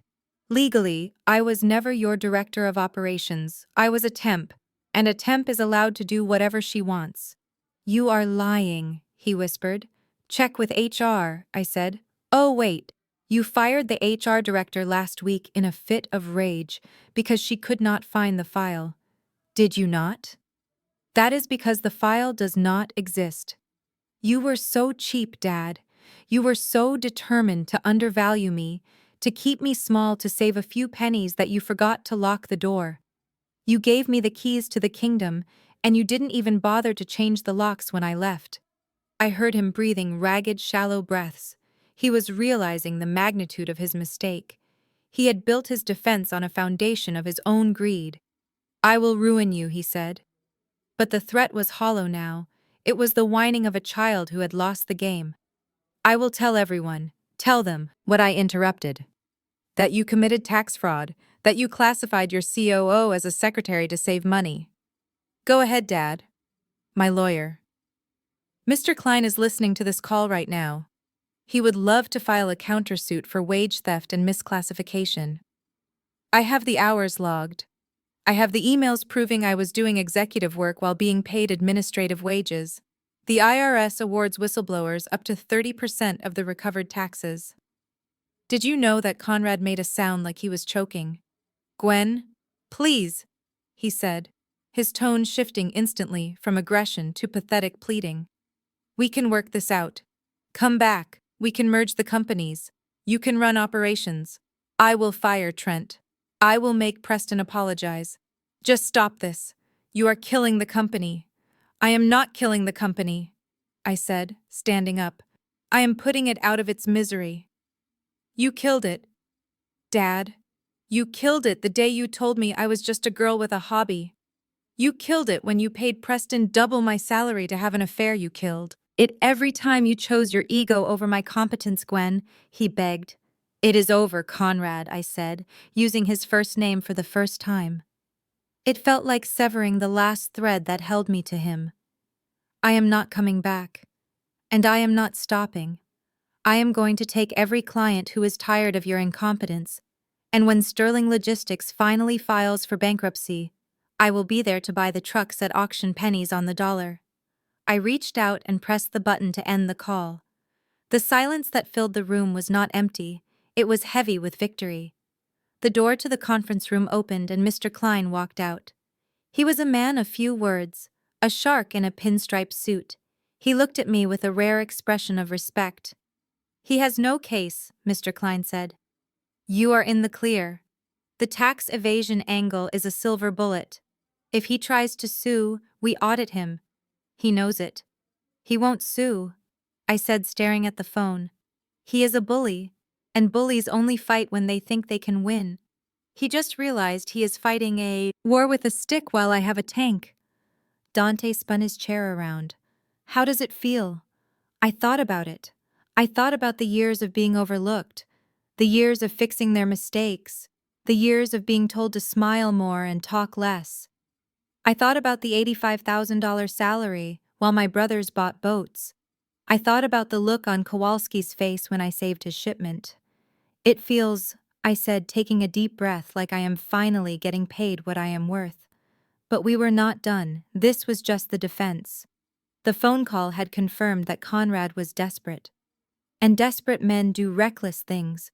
He would not sue me, but he would try to hurt me in other ways. He would try to sabotage the operation. He would try to hurt my people. Dante locked down the new client portals. I said, moving back into command mode. Change the encryption keys again. If he cannot sue, he might try to hack and call the port authority. Tell them to flag any transfer requests coming from Sterling that involve our clients. I want a firewall around this business so tight a mosquito couldn't get through. We worked for another 4 hours, securing the perimeter of our growing empire. The sun went down, turning the sky a deep bruised purple. I stood at the window looking out at the city lights. Chicago was a logistics town. It ran on trucks and trains and ships. It ran on promises kept and deadlines met. My father had built a castle on a swamp of nepotism and arrogance. He thought the walls were strong enough to keep out the reality of his own incompetence. But he had forgotten that I was the architect. He had forced to live in the basement. And now I was bringing the whole thing down, not with dynamite, but by simply doing the job he said I could not do. I picked up my bag and walked to the door. Mark was waiting for me at home, probably grading papers, probably worrying about the second mortgage. I could tell him tonight that the house was safe. I could tell him that we were going to be okay. I turned off the lights in my office, leaving the glow of the server room to illuminate the floor. Nexus Logistics was open for business, and Sterling Logistics was running out of time. The collapse had begun, and I was going to enjoy every second of the fall. I did not want to go to Thanksgiving. The very idea of sitting at that mahogany table pretending to be a happy family while my father actively tried to destroy my livelihood made my skin crawl. But my mother, Beverly, was relentless. She called me 5 times a day for a week, her voice oscillating between guilt-inducing whimpers and manic cheerfulness. She said the family was broken. She said my father was not sleeping. She said if I did not come, I was proving that I did not care about them anymore. I knew it was a trap. My mother was not a peacemaker. She was a human shield for my father's ego. But I agreed to go. Not for the turkey, not for the reconciliation, and certainly not for the pumpkin pie. I agreed because I needed one final piece to complete my puzzle. I needed Dante. Mark drove us to the Lake Forest estate in silence. He wore a nice sweater and slacks, but I could feel the tension radiating off him. He hated my family. He hated how they treated me, and he hated how they treated him. Mark was a high school history teacher. He shaped young minds. He coached the debate team. He did work that actually mattered. But to the Sterling men, he was a failure because his annual salary was less than what they spent on country club dues. We pulled into the circular driveway. The house was lit up like a cruise ship, expensive, tasteful, and imposing. Parked right in front was a brand new Porsche 911 Turbo. It still had the temporary tags. I knew exactly who it belonged to. Preston.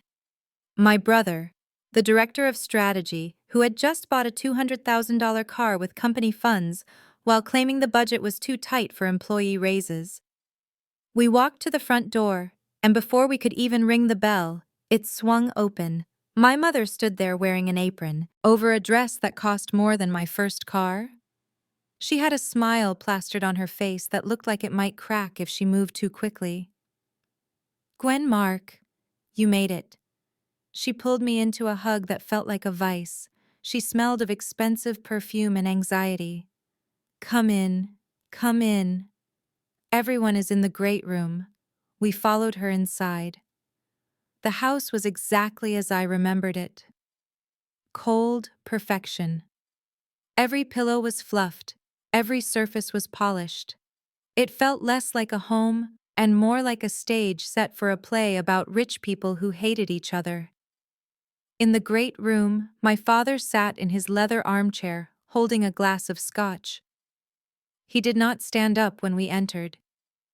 He just looked at me over the rim of his glass, his eyes cold and calculating. Preston and Trent were standing by the fireplace, drinks in hand, laughing loudly at something Trent had said. Preston's wife was sitting on the sofa, looking bored, scrolling through her phone.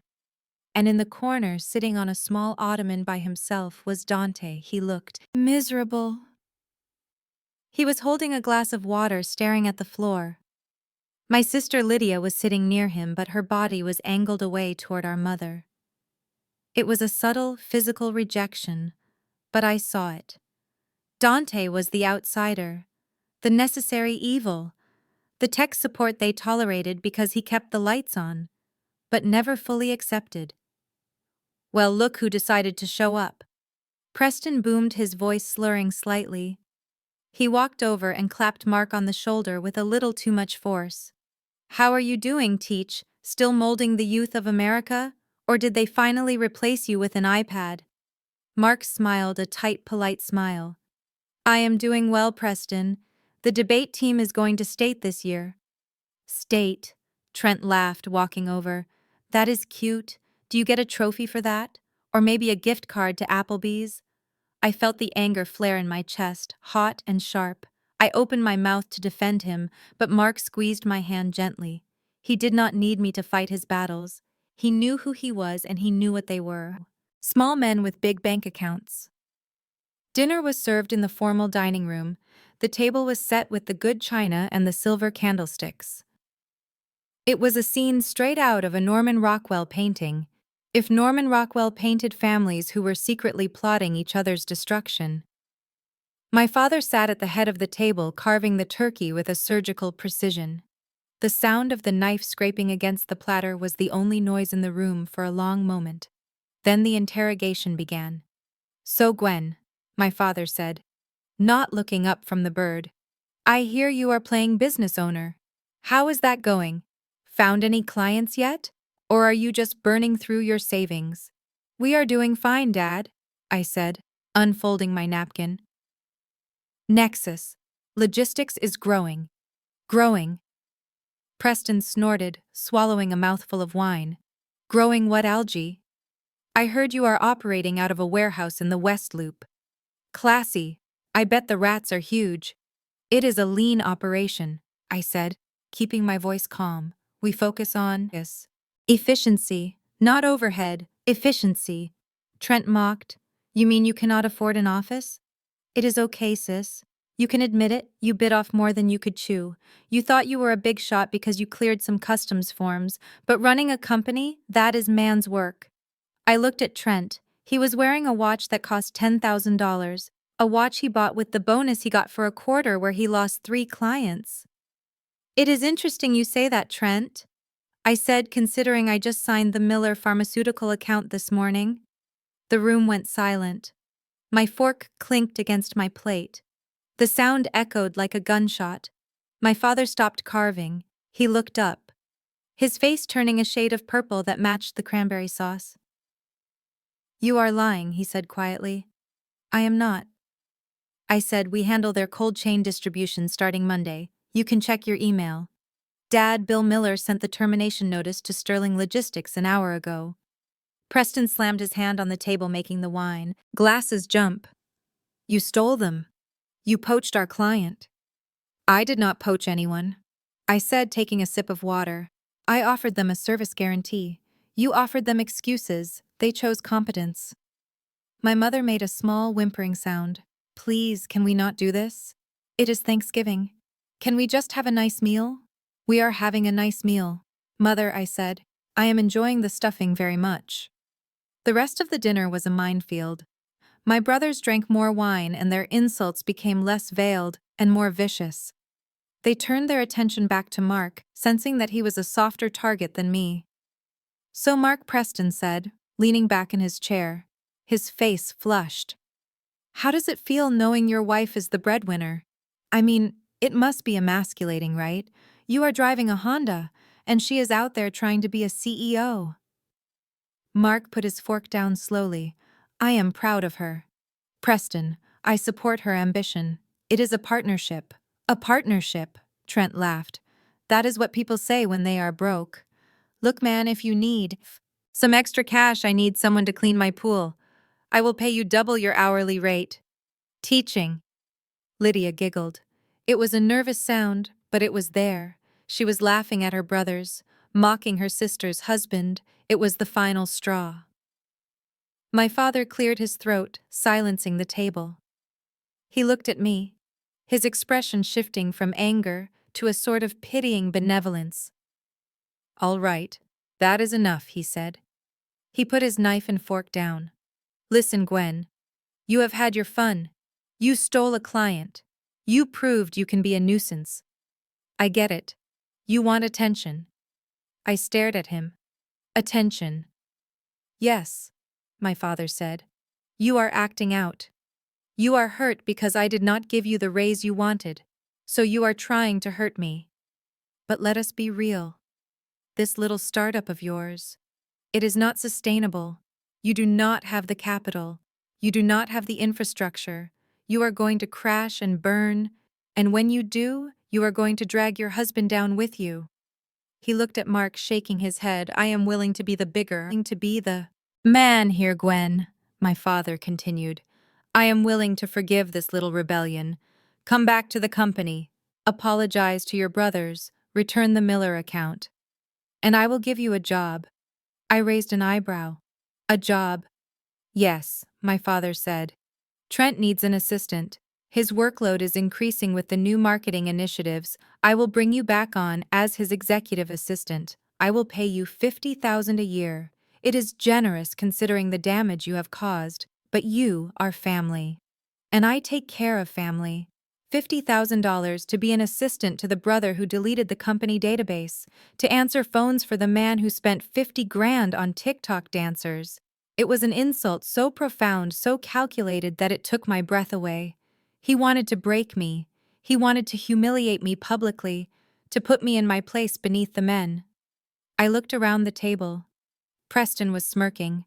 Trent looked triumphant. My mother was nodding encouragingly, as if this was a wonderful solution, and Dante, looking at his plate, his hand gripping his fork so hard his knuckles were white. He was vibrating with tension. I stood up slowly. The chair scraped against the hardwood floor.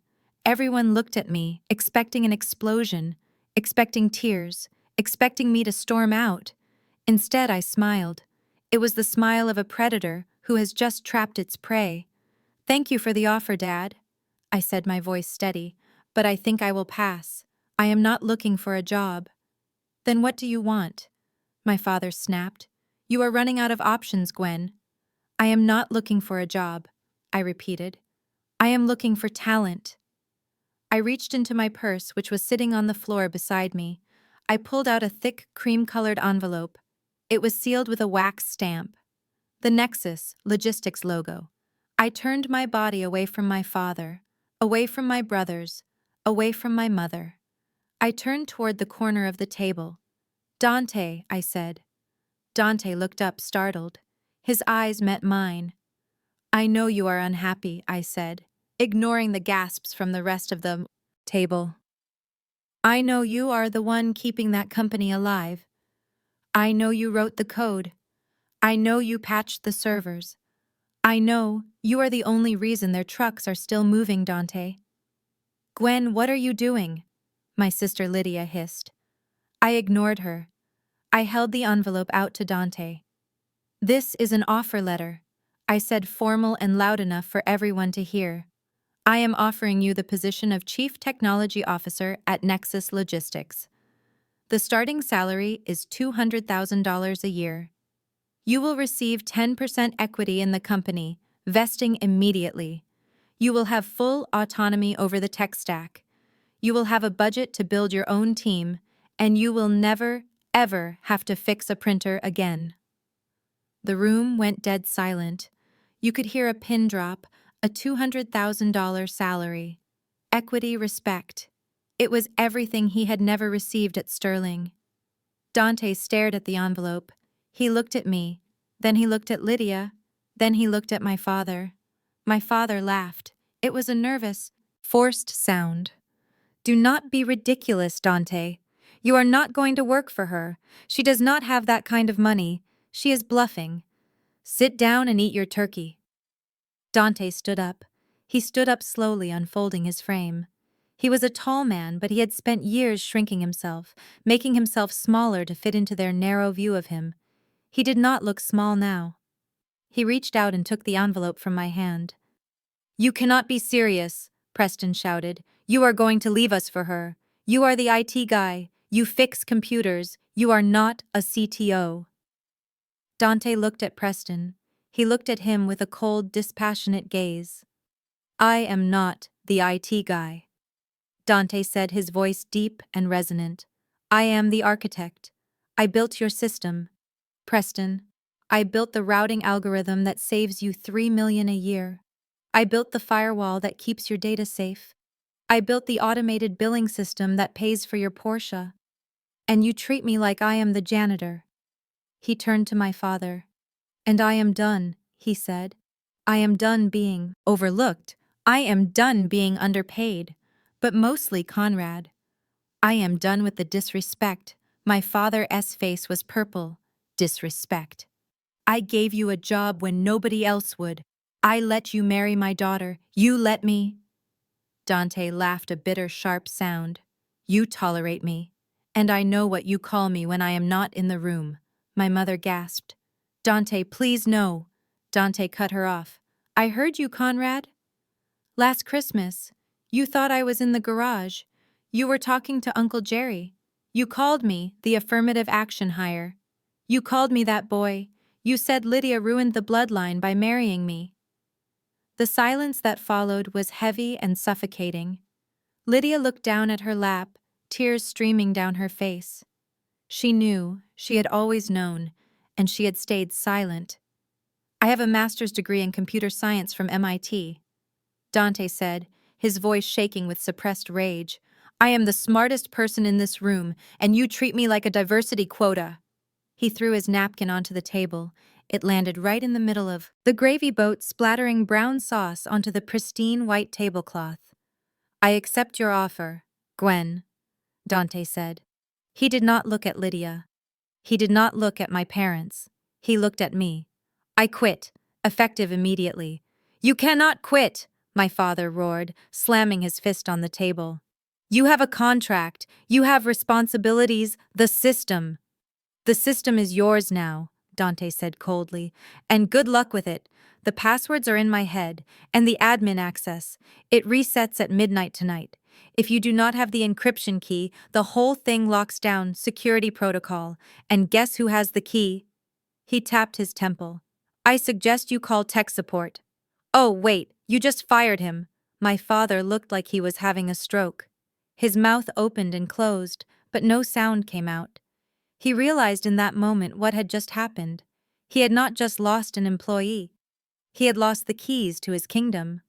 Come on, Dante, I said. Let us go. Dante nodded. He turned to Lydia.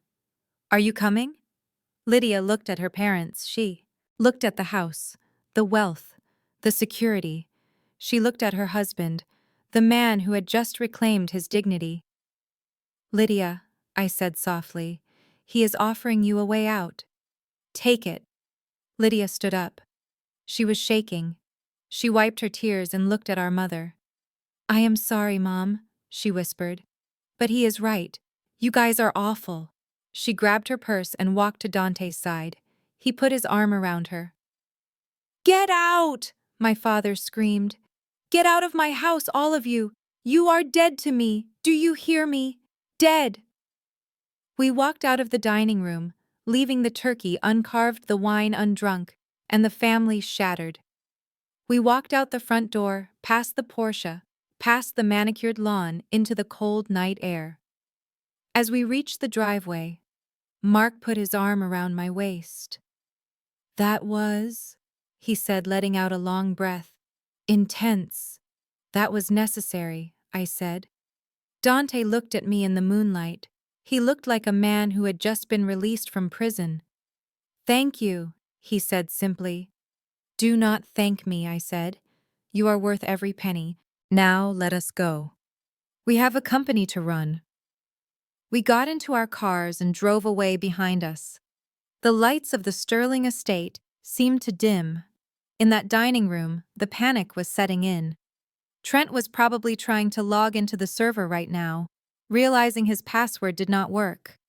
Preston was probably realizing his expense account was about to be audited, and my father, Conrad Sterling, was realizing that his empire built on the backs of the people he despised was about to crumble. I drove home with a smile on my face. The turkey might have been cold, but the revenge. It was served perfectly hot. It was Monday morning at 9 a.m. when the war went nuclear. The warehouse was humming. We had 18 trucks at the bays, and the dispatch board was lit up like a Christmas tree, with new orders from Miller Pharmaceutical. The air smelled of diesel and coffee and success. I was standing on the catwalk overlooking the floor, feeling a rare moment of peace. We were winning. We were profitable. We were safe. Then the doors burst open. It wasn't just one or two people. It was a swarm. 12 agents in windbreakers moving with the synchronized aggression of a SWAT team. Half of them wore the navy blue of the IRS Criminal Investigation Division. The other half wore the green insignias of the Environmental Protection Agency. Every phone in the office stopped ringing as the silence spread like a shockwave. "Nobody move," a voice boomed over a megaphone. "Step away from your terminals. Put your phones on the desks. This is a federal audit." I ran down the metal stairs, my heels clanging against the grating. My heart was in my throat, but my face was stone. I knew this playbook. This wasn't a random inspection. This was a hit. I met the lead agent on the floor. He was a square-jawed man with eyes like flint holding a warrant. "Gwen Sterling," he asked, not looking at me, but scanning my employees like they were suspects in a drug bust. "I am Gwen Sterling," I said, stepping into his line of sight. "I want to see the warrant." He shoved the paper into my chest. "We have received credible reports of massive tax fraud off book payroll and illegal dumping of hazardous waste materials. We are seizing your servers. We are freezing your accounts. And we are shutting this facility down until the investigation is complete. Shutting it down. In logistics, 3 days is an eternity. 3 days means perishable cargo spoils. 3 days means assembly lines go dark. 3 days means breach of contract for every single client I had fought to win. You cannot shut us down," I said, keeping my voice level despite the panic clawing at my chest. "We are moving critical medical supplies. We have insulin on those trucks. If you stop them, people die." The agent didn't blink. "Then you better hope your books are clean, Ms. Sterling, because if we find one discrepancies, we are seizing the inventory too." For 72 hours, Nexus Logistics ceased to exist. They taped off the doors. They confiscated laptops. They interviewed my drivers in small, windowless rooms, asking them how much I paid them under the table. They drilled into the concrete floor of the warehouse looking for the toxic waste I was supposedly burying. I sat in my office for 3 days watching them tear apart my life. Dante was beside himself. He was pacing the conference room, terrified they would find something he missed. He had built the system, but he had never built it to withstand a federal forensic audit. "They are looking for ghost employees," he whispered on the second day, watching an IRS auditor scroll through our payroll database. "They think we are funneling money, like Preston does," I said, staring at the agent through the glass wall. "Exactly," Dante said. "They are projecting Gwen. They told the feds we are doing exactly what they are doing. It is the oldest trick in the book. Accuse your enemy of your own crimes to throw them off the scent." I watched the agents work. They were thorough. They were brutal. They went through every receipt, every invoice, every email. They were looking for the smoking gun. They were looking for the sloppiness that defined Sterling Logistics. But they didn't find it. Because I wasn't my father. And I certainly wasn't my brothers. I had built this company on a foundation of paranoia. I knew who my enemies were. I knew they would come for me eventually. So I had made sure that every single penny was accounted for, every gallon of fuel was tracked, every employee was W-2 verified. On the afternoon of the third day, the lead agent walked into my office. He looked tired. He looked frustrated. He looked like a man who had been promised a slam dunk and had hit a brick wall. "Well," I asked, not standing up. He tossed a file onto my desk. "You are clean." I did not smile. I did not exhale. I just looked at him. I know I am clean, I said. Now tell me who filed the report. I cannot disclose the source of an anonymous tip, he said stiffly. It wasn't anonymous, though, was it? I said, leaning forward. It was specific. They told you to look for cash payments in the basement. They told you to check the drainage pipes in the northeast corner. The agent's eyes flickered. A tiny tell. How do you know that? He asked. Because I said, my voice cold and hard, my company does not have a basement. This warehouse is built on a slab. But my house where I started this company 3 months ago has a basement, and the only people who knew I was working out of my basement were my family. The agent didn't confirm it, but he didn't have to. The look on his face said everything. The tip had been detailed, it had been personal, and it had been based on outdated intelligence. Conrad and Preston had filed the report. They had tried to swap me with the federal government. They didn't just want to beat me in business, they wanted me in prison. They wanted me to lose my home. They wanted me destroyed. You are free to resume operations, the agent said, turning to leave. Sorry for the inconvenience. Inconvenience. We had lost $30,000 in revenue. We had 3 angry clients. My staff was traumatized. My reputation had been dragged through the mud. As the agents filed out, peeling the tape off the doors and packing up their equipment, I walked out onto the warehouse floor. My employees were standing there looking at me. They were scared. They were wondering if their boss was a criminal. They were wondering if their jobs were safe. I climbed up onto a pallet of cargo. Listen to me, I shouted, my voice echoing off the metal rafters. They found nothing. 0. Because we do not cut corners, we do not cheat, and we do not steal. We are the best in the business, and today, the federal government just certified it. So let us get these trucks moving. We have work to do. A cheer went up, a ragged, relieved cheer. The engines fired up. The bay doors rolled open. Nexus Logistics was back online. But I wasn't. I walked back into my office and closed the door. I sat in the dark, staring at the skyline. Up until this moment, I had been fighting to prove myself. I wanted to show my father I was capable. I wanted to show my brothers I was smarter. I wanted to build something of my own. But this raid changed everything. This wasn't competition. This was attempted murder. They tried to kill my dream. They tried to take away my freedom. The feeling of wanting to prove them wrong evaporated. It was replaced by something much darker, something much simpler. I wanted them dead. Not physically. That was too easy. I wanted them professionally obliterated. I wanted to strip them of every asset, every title, every ounce of pride until they were left with nothing but the empty husks of their own egos.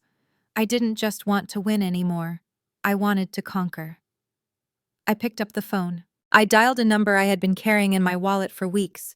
It was the direct line to a man named Marcus Thorne. Thorne was a venture capitalist, a shark. He had approached me a month ago offering to buy into Nexus. I had turned him down because I didn't want to give up equity. I wanted to own it all. But war costs money, and I needed a war chest. Thorne answered on the second ring. Gwen Sterling. To what do I owe the pleasure? I am ready to deal, I said, my voice flat. I thought you wanted to stay independent, Thorne said, sounding amused. I want 20%, I said, for $5 million. That is a high valuation for a company that is 3 months old, Thorne said. Even for you. I am worth it, I said. And I am not using the money for operations. I am using it for an acquisition. Thorne paused. Who are you acquiring? I am not acquiring a company, I said. I am acquiring debt. There was a long silence on the line. Thorne was smart. He connected the dots instantly. You want to buy Sterling Logistics debt, he asked. I know they are leveraged to the hilt, I said. My brother bought a Porsche with company funds. They are bleeding cash. They have a credit line with First Chicago Bank that is up for renewal next month. They are going to default. And you want to be the one holding the paper when they do. Exactly, I said. I want to own their debt. I want to be the one who decides if they get an extension or if they get liquidated. That is cold, Gwen Thorne said. Even for me. That is your father. He is not my father, I said, looking at the empty spot on my wall where I used to keep a family photo. He is a liability. Do we have a deal? I heard the smile in Thorne's voice. Send me the term sheet. I will wire the funds tomorrow. I hung up the phone. I sat there for a long time watching the trucks leave the yard. I felt a strange sense of detachment. The girl who wanted her daddy's approval was gone. She had died the moment those agents walked through the door. The woman who replaced her was something else entirely. I walked out to the main floor where Dante was rebooting the servers. He looked at me, his face drawn with exhaustion. Are we okay? He asked. We are fine, I said. He looked at me closely. He saw the change. He saw the hardness in my eyes. What did you do, Gwen? I sold 20% of the company, I said. Dante stopped typing. Why? We do not need the cash. We are profitable. I need a different kind of capital. Dante, I said. I am going to buy their debt. All of it. Dante stared at me. He understood immediately. Buying the debt meant we controlled the company. It meant we could foreclose. It meant we could walk in and take the keys. You are going to evict them, he whispered. I am going to foreclose on them, I corrected. It is just business. Is it? Dante asked softly. I thought about the raid. I thought about the fear in my employees' eyes. I thought about the anonymous tip that tried to put me in a cage. No, I said. It is personal. I went back to work. I had a company to run, and I had a hostile takeover to plan. The raid had cost me 3 days. I was going to make Conrad Sterling pay for those 3 days with the rest of his life. The grand ballroom of the Palmer House Hilton was a cathedral of gold leaf and velvet, a place where Chicago's industrial royalty came to crown themselves. The air smelled of expensive cologne, roasted beef, and desperation. It was the annual International Logistics Summit, the one night of the year where the people who moved the world stopped moving to pat themselves on the back. My father, Conrad Sterling, stood near the center of the room, holding a crystal tumbler of scotch that he could not afford. He was wearing his best tuxedo, the one with the silk lapels that hid the fact that he had lost 15 pounds from stress over the last month. He looked distinguished. He looked powerful. He looked like a liar. Flanking him were my brothers Preston and Trent. They were dressed in matching designer suits, looking for all the world like the heirs apparent they believed themselves to be. But I knew better. I knew Preston was sweating through his dress shirt because the forensic accountants from the IRS were inching closer to his shell company. I knew Trent was gripping his glass too tight because he had been demoted to a figurehead, with no computer access, forced to smile while the ship went down. I watched them from the mezzanine level, hidden in the shadows of a marble pillar. They were working the room like drowning men, trying to grab a life raft. Conrad had cornered a venture capitalist from New York, a man named Vanderbilt, who specialized in distressed assets. My father was pitching him the deal of a lifetime, a merger that would inject $5 million into Sterling Logistics and save them from insolvency. I could almost hear the lies spilling out of his mouth. We are just restructuring. We are trimming the fat. The market is volatile, but our fundamentals are strong. He was selling a corpse and calling it a sleeping giant. It was time to go downstairs. I adjusted the lapels of my white suit. It was a power move, wearing white in a room full of men in black and navy. It said, I am not afraid of the dirt. It said, I am untouchable. I checked my reflection in the darkened glass of the balcony door. My hair was pulled back sharp and severe. My makeup was flawless. I did not look like the girl who fixed paper jams. I looked like the woman who owned the paper mill. I walked down the grand staircase. The heels of my shoes clicked against the marble, a rhythmic countdown to their destruction. The room was loud, filled with the roar of 200 conversations. But as I descended, heads began to turn. It started as a ripple, a whisper that moved through the crowd. Nexus. That is the woman from Nexus. Is that her? I reached the bottom of the stairs and the crowd parted for me. I did not look left or right. I walked straight toward the center of the room, toward the bar where my family was holding court. I saw the moment my father noticed me. He stopped mid-sentence, his mouth hanging open slightly. The venture capitalist followed his gaze, turning to look at me. "Gwen," Conrad said, his voice a mix of shock and reflexive anger. "What are you doing here? This is a private event. Security is checking invitations at the door." I stopped 3 feet from him, invade his personal space just enough to make him uncomfortable. I smiled. It was the smile of a wolf who has cornered a rabbit. "Hello, Conrad," I said, my voice projecting clearly over the ambient noise. "Hello, boys." Preston stepped forward, trying to physically block me from the investor. "You need to leave, Gwen. You are embarrassing yourself. This is for industry leaders, not disgruntled ex-employees." I laughed. It was a light, airy sound that made Trent flinch. "Disgruntled," I repeated. "That is a funny word for it." "I would say I am extremely gruntled, actually. And as for industry leaders, you might want to look up." I pointed toward the massive projection screen behind the main stage.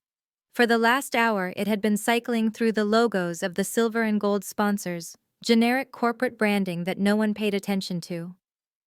But at that exact moment, the cycle ended, and the diamond sponsor graphic appeared. It was huge. It took up the entire 40-foot screen. The background was a sleek, modern blue, and in the center, in bold white letters, was the name Nexus Logistics. Underneath it read, "The Future of Freight." The room went silent. The logo cast a blue glow over the faces of the crowd, illuminating my father's pale skin. "You," Conrad whispered, staring at the screen. "You are the diamond sponsor." "That is right," I said, turning back to him. "I paid $50,000 for that placement, Dad. I paid for the open bar. I paid for the shrimp cocktail you are eating. I paid for the band. So technically, you are my guest, the venture capitalist." Mr. Vanderbilt looked from the screen to me and then back to my father. A slow realization dawned in his eyes. "Wait," he said. "You are Gwen Sterling, the CEO of Nexus." I extended my hand, ignoring my father completely. "It is a pleasure to meet you, Mr. Vanderbilt. I have heard wonderful things about your fund." He shook my hand, his grip firm. "Actually, I have been trying to get a meeting with you for weeks," he said. "Your growth numbers are insane. You captured 20% of the regional market in 4 months. How did you do it?" I glanced at my brothers, who were shrinking back into the crowd, trying to disappear. I identified inefficiencies in the market. I said, keeping my eyes on my father, and I eliminated them ruthlessly. Conrad looked like he was going to be sick. The narrative he had spun, the story of the crazy daughter, the thief, the failure. It was all evaporating under the blue light of my logo. He wasn't just losing face. He was losing his last chance at funding. No investor in their right mind would back a company that was being cannibalized by the CEO's own daughter, especially when she was standing right there looking like a conqueror. "This is a trick," Conrad hissed, leaning in close so Vanderbilt wouldn't hear. "You do not have that kind of money. You are leveraged to the hilt. You are going to bankrupt yourself just to spite me." "I am not the one who is bankrupt, Conrad," I said, dropping my voice to a whisper, meant only for him. "I saw your quarterly report. The one you tried to hide from the bank. You missed payroll last week. You are paying your drivers with IOUs. You are floating check. To check, hoping for a miracle. Well, look at me. I am your miracle. I am the only reason anyone is even talking about the name Sterling tonight, because they are wondering how a man like you produced a woman like me." He flinched as if I had slapped him. Preston tried to intervene, his voice high and thready. "Dad, let's go. We do not need to listen to this. She is just trying to get in your head." I looked at Preston, really looked at him for the first time in years. I saw the fear behind his eyes. He knew about the investigation. He knew the walls were closing in. Nice suit. Preston, I said, is that Italian? It looks expensive. Shame you won't be able to wear it where you are going. What is that supposed to mean? He demanded. It means I know about Alpha Omega Solutions, I said softly. It means I know about the apartment in the Gold Coast. And I know the IRS knows too. Enjoy the champagne while you can. Preston's face went white. He took a step back, bumping into a waiter and sending a tray of drinks crashing to the floor. The sound of breaking glass shattered the last remnants of their dignity. The room went quiet again. Everyone turning to stare at the Sterling family standing amidst the wreckage of broken crystal and spilled alcohol. I signaled to a waiter, brushing a speck of imaginary dust from my sleeve. Please clean this up, I said loud enough for the room to hear, and put it on my tab. Sterling. Logistics seems to be having trouble paying their bills lately. Laughter rippled through the crowd. It wasn't loud, but it was distinct.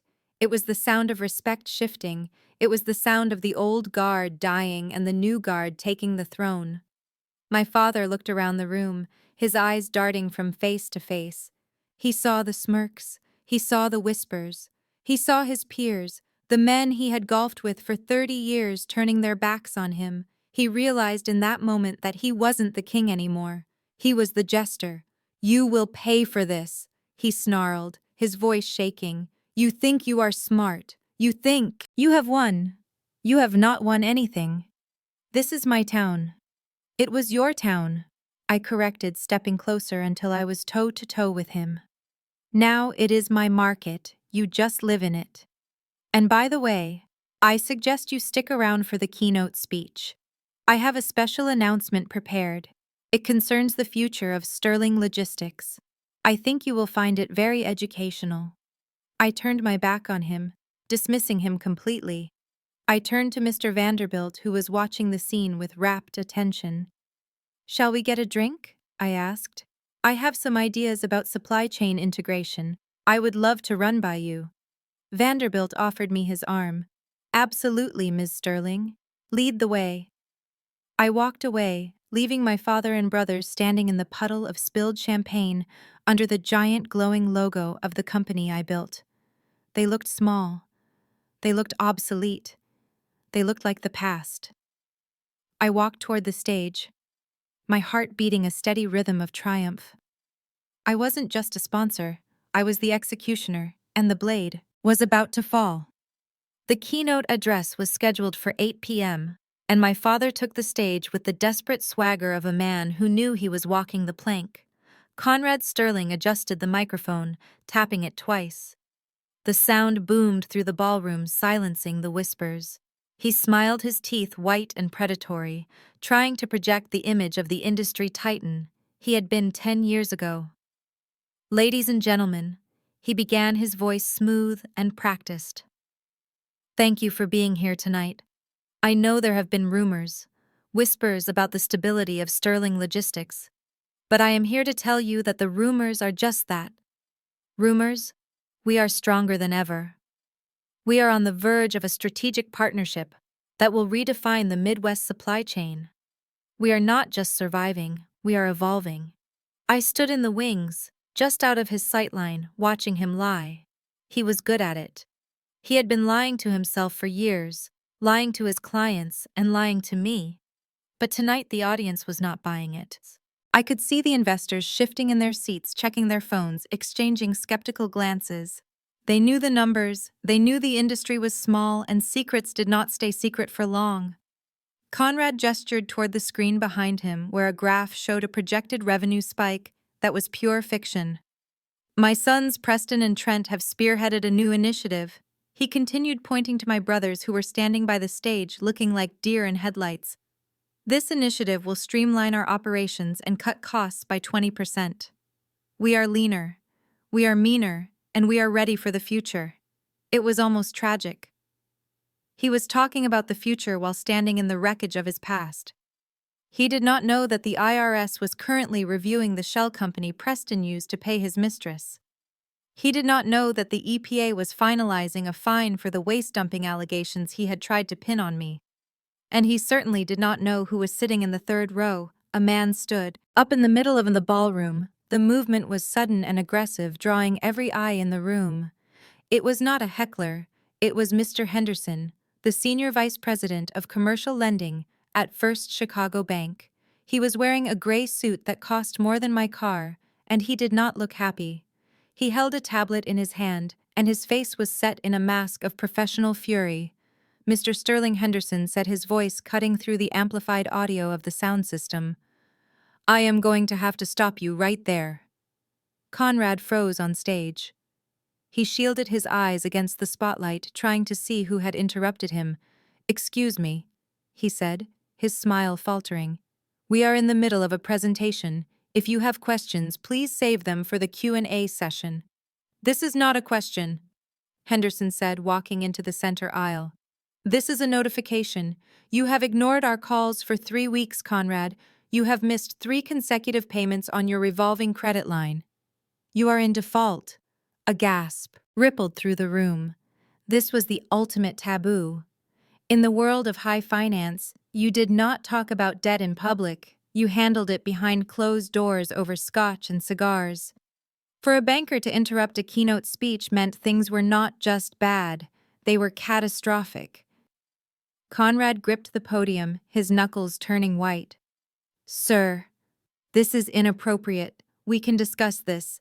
"There is nothing to discuss," Henderson shouted over him. "Your collateral is insufficient. Your accounts are overdrawn as of this morning, and I have a court order authorizing the immediate seizure of assets to satisfy the lien. We are not waiting for a strategic partnership. We are foreclosing on the fleet." The room erupted into chaos. People stood up, craning their necks to see. Voices rose in a cacophony of shock and speculation. My father looked like he had been shot. He swayed on his feet, his face draining of all color. Preston suddenly ran onto the stage, grabbing the microphone from his father. He looked manic, sweat beading on his forehead. "Sit down," he screamed at the banker. "You have no right. My father will pay. We are signing a huge contract tonight. Mr. Vanderbilt is right here. He is investing $5 million. Tell him, Dad. Tell him we are good for it." It was pathetic. It was the desperate plea of a child who had never had to solve a problem in his life, asking his daddy to make the bad man go away. Henderson looked at Preston with cold indifference. Mr. Vanderbilt would be wise to keep his money in his pocket. Your liabilities exceed your assets by 400%. You are finished. "No!" Preston screamed, his voice cracking. "We are not finished. We are Sterling Logistics. We own this town. We are signing the deal right now." He pointed a shaking finger at Vanderbilt, who was sitting in the front row, looking horrified. Vanderbilt slowly closed his portfolio and stood up, signaling to his team. He turned his back on the stage and began to walk toward the exit. Preston watched him go, his mouth hanging open. "Wait, come back." "It is just a misunderstanding." It was the moment, the absolute perfect moment. The air was sucked out of the room, leaving a vacuum of silence and humiliation. My father was clinging to the podium for support, looking old and broken. My brothers were standing there, exposed as the frauds they were. I walked out from the wings. I did not rush. I walked with the steady, measured pace of an executioner. My heels clicked against the hardwood stage, a sound that cut through the murmurs I was wearing, the white suit that shone under the stage lights. I looked like the future. I walked up to Preston and gently took the microphone from his hand. He was too stunned to resist. He just stared at me, his eyes wide and terrified. I stepped up to the podium, pushing my father slightly to the side. He looked at me confused and dazed, as if he were seeing a ghost. "Hello, everyone," I said, my voice calm and commanding, filling the cavernous room. "I apologize for the interruption." The room went quiet again. Focus shifted from this banker to me. People recognized me now. I was the woman on the screen. I was the diamond sponsor. I was the one who had cleared the Kowalski shipment. I looked down at Mr. Henderson, the banker. He was looking at me with a mixture of confusion and recognition. "Mr. Henderson," I said, You can sit down. You do not need to seize the assets. Henderson frowned. Miss Sterling, I have a fiduciary responsibility to my bank. This debt must be satisfied. I know, I said. And it has been satisfied. I reached into my jacket pocket and pulled out a single piece of paper. It was a wire transfer confirmation time-stamped at 8 a.m. that morning. First Chicago Bank is no longer the creditor for Sterling Logistics, I said, my voice ringing out clear and cold. Sometime around breakfast this morning, Nexus Logistics purchased the entire debt portfolio of Sterling Logistics from your institution. We bought the credit line, we bought the equipment loans, and we bought the mortgage on the headquarters. Looked at Conrad. He was staring at me, his eyes bulging. You. What? He whispered, the microphone picking up his trembling voice. I turned to face him. I bought your debt, Conrad. I paid $5 million to own every single mistake you have made in the last 10 years. The crowd gasped. It was a sound of pure shock. A daughter buying her father's debt. It was biblical. It was brutal. Conrad shook his head, trying to process the information. You cannot do that. You do not have that kind of money. I do, I said simply, because I built a company that actually works, and because, unlike you, I have investors who trust me. I sold 20% of Nexus to buy you out. Dad, I bet on myself, and I used the winnings to buy the table. Preston stepped forward, his face red with impotent rage. You cannot do this. This is our company. You cannot just buy it. I did not buy the company, Preston, I said, looking at him with pity. I bought the paper, and according to the terms of the loan agreements, which I read very carefully, you are in default. You missed the grace period. You violated the covenants. I turned back to the audience, addressing the room of industry leaders.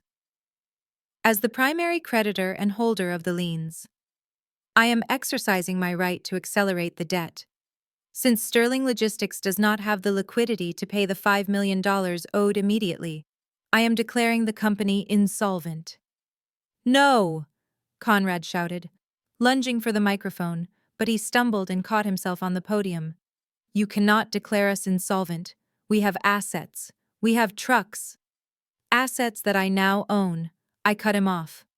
My legal team filed the foreclosure paperwork an hour ago. The trucks are mine, the warehouse is mine, the brand is mine. And effective immediately. I am assuming executive control of all operations to oversee the liquidation. Liquidation. The word hung in the air like a guillotine blade. You are shutting us down, Trent whispered from behind me. He looked like he was about to cry. I am restructuring, I said, looking at my younger brother. But yes, for the current management team, it is a shutdown. I am dissolving the executive board. You are fired, Trent. You are fired, Preston, and Conrad. You are retired. Conrad stood up straight, trying to summon one last shred of authority. You ungrateful bitch, I made you. I gave you everything. You gave me nothing.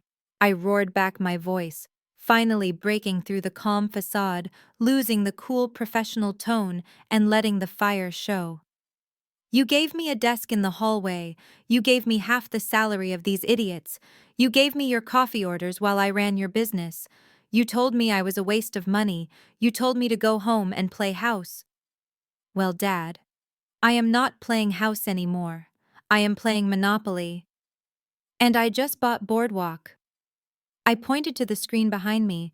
The graph of the fake revenue disappeared, replaced by the Nexus Logistics logo, blazing in blue and white. Who is going to hire me? I asked, throwing his own words back at him. You asked me that when I quit, remember, you laughed. You said I would be blacklisted. You said I was nothing. I walked closer to him until I could smell the fear on him, until I could see the veins pulsing in his temple. Look at me, Conrad. Look at the woman you underestimated. I am not just hireable. I am the boss. I am your boss. And your first and last assignment is to pack your office. You have until midnight. Security will escort you out. The silence in the ballroom was absolute. It was the silence of a kingdom falling. The titans of Chicago industry were watching a patricide play out in real time and they were mesmerized. Mr. Henderson? The banker cleared his throat, breaking the spell. Miss Sterling, he said, his voice respectful. Does this mean the bank has been made whole? The wire transfer cleared this morning, I said, looking down at him. You have your money, Mr. Henderson. The debt is my problem now. And how do you intend to resolve it? Henderson asked. I am going to sell off the redundant assets, I said. I am going to fire the incompetent leadership. And I am going to merge the viable operational units into Nexus Logistics. We will be profitable within 2 quarters. Conrad slumped against the podium. He looked small. He looked like a man who had woken up from a dream to find himself in a nightmare. He looked at his sons who were backing away from him, trying to distance themselves from the failure. He looked at the crowd who were staring at him with a mixture of pity and disgust. Then he looked at me. And for the first time in my life, I saw it. It wasn't love. It wasn't pride. It was fear. Pure, unadulterated fear. He realized that he had created this. He had pushed me until I turned into diamond, and now I was cutting him. I turned back to the microphone. To the employees of Sterling Logistics who are in the room or watching the stream, I said, my voice softening. I know you have been worried about your paychecks. I know you have been worried about the rumors. I am here to tell you that your jobs are safe. The drivers, the warehouse, the staff, the dispatchers. You are the heart of this business. And starting tomorrow, you work for Nexus. You will get the raises you were promised. You will get the benefits you deserve, and you will never have to worry about a paycheck bouncing again, because unlike my predecessors, I know how to count. A cheer started in the back of the room. It was faint at first. Then it grew. It was the Sterling employees, the junior managers, the sales reps, the people who had suffered under my father's tyranny. They were clapping. They were cheering for the hostile takeover. I stepped back from the podium. I looked at my father one last time. It is just business, I whispered to him. He did not respond. He just stared at the floor. Defeated, I walked off the stage. The crowd parted for me again. But this time they weren't just curious. They were deferential. I felt hands patting my back. I heard voices congratulating me. Vanderbilt was waiting for me at the bottom of the stairs. He looked impressed. That was the most brutal thing I have ever seen, he said. And the most effective. So about that drink, I think I earned a bottle. I said. I walked out of the ballroom, leaving my father and brothers on the stage, stranded under the bright lights of my victory. They were relics of a past that was over. I was the future. And the future was expensive. The silence in the ballroom was heavy and thick. A physical weight that pressed down on everyone present. The air conditioning hummed, but it did nothing to cool the sweat beating on Preston's forehead. My father, Conrad, was gripping the podium. His knuckles white, his breathing shallow, looking like a man who had just watched his house burn down, but still hoped to save the furniture. But I was not done burning it. I took a step closer to the edge of the stage, looking down at the industry titans, who were now watching this family tragedy with morbid fascination. They thought the show was over. They thought the hostile takeover was the finale. They were wrong. There is one more thing I've said into the microphone. My voice was calm, almost conversational, contradicting the violence of what was about to happen. I mentioned earlier that I bought the debt because Sterling Logistics was insolvent. But I think you deserve to know why a company with $20 million in annual revenue suddenly could not pay its light bill. Conrad looked up at me, his eyes glassy. Gwen. Please, he whispered the microphone, not picking it up. But I read his lips. Please stop. I did not stop. I reached into my pocket and pulled out a small remote control clicker. I pointed it at the massive screen behind us, where the Nexus logo was still shining bright. I clicked the button. The blue and white logo flickered and vanished. In its place, a series of high-resolution scanned documents appeared. They were bank statements, wire transfer records, and invoices. The room collectively leaned forward, squinting to read the fine print. Allow me to walk you through this, I said, turning slightly to reference the screen. These are the internal accounts payable records for Sterling Logistics over the last 18 months. You will notice a series of recurring payments to two specific vendors, Alpha Omega Solutions and Prestige Consulting Group. I looked at Preston. He was shaking his head, muttering, "No, no, no," over and over again. These two companies billed Sterling Logistics for a combined total of $2.2 million over the last fiscal year, I continued. The line items are for strategic consulting and market research. Very vague, very expensive, and very fake. I clicked the button again. The screen changed, showing the incorporation papers for the two shell companies. Alpha Omega Solutions is registered to a residential address in the Gold Coast, I said. An apartment leased by Preston Sterling and Prestige Consulting Group. It is registered to a P.O. box in the Cayman Islands, opened by Trent Sterling. Trent let out a sound that was half sob, half scream. He tried to back away toward the curtain, but he bumped into a security guard who had quietly moved into position. Conrad turned slowly to look at his sons. It was a slow, painful movement, like a rusted machine trying to turn gears that had been seized for years. He looked at the screen, then at Preston, then at the screen again. $2 million, Conrad whispered. The words were amplified by the podium microphone echoing through the silent room. You stole $2 million. It was not stealing, Preston shouted, his voice cracking with hysteria. It was compensation. We were underpaid. We were building the brand. We deserved that money. It was a bonus structure. You embezzled it, I said, cutting him off coldly. You drafted fake invoices. You forged signatures. And you funneled operating capital into your personal accounts while Dad was laying off drivers and cutting benefits. You gutted the company from the inside out, and you let Dad blame the economy. You let him blame me. Conrad looked at Preston. The look on his face was not anger.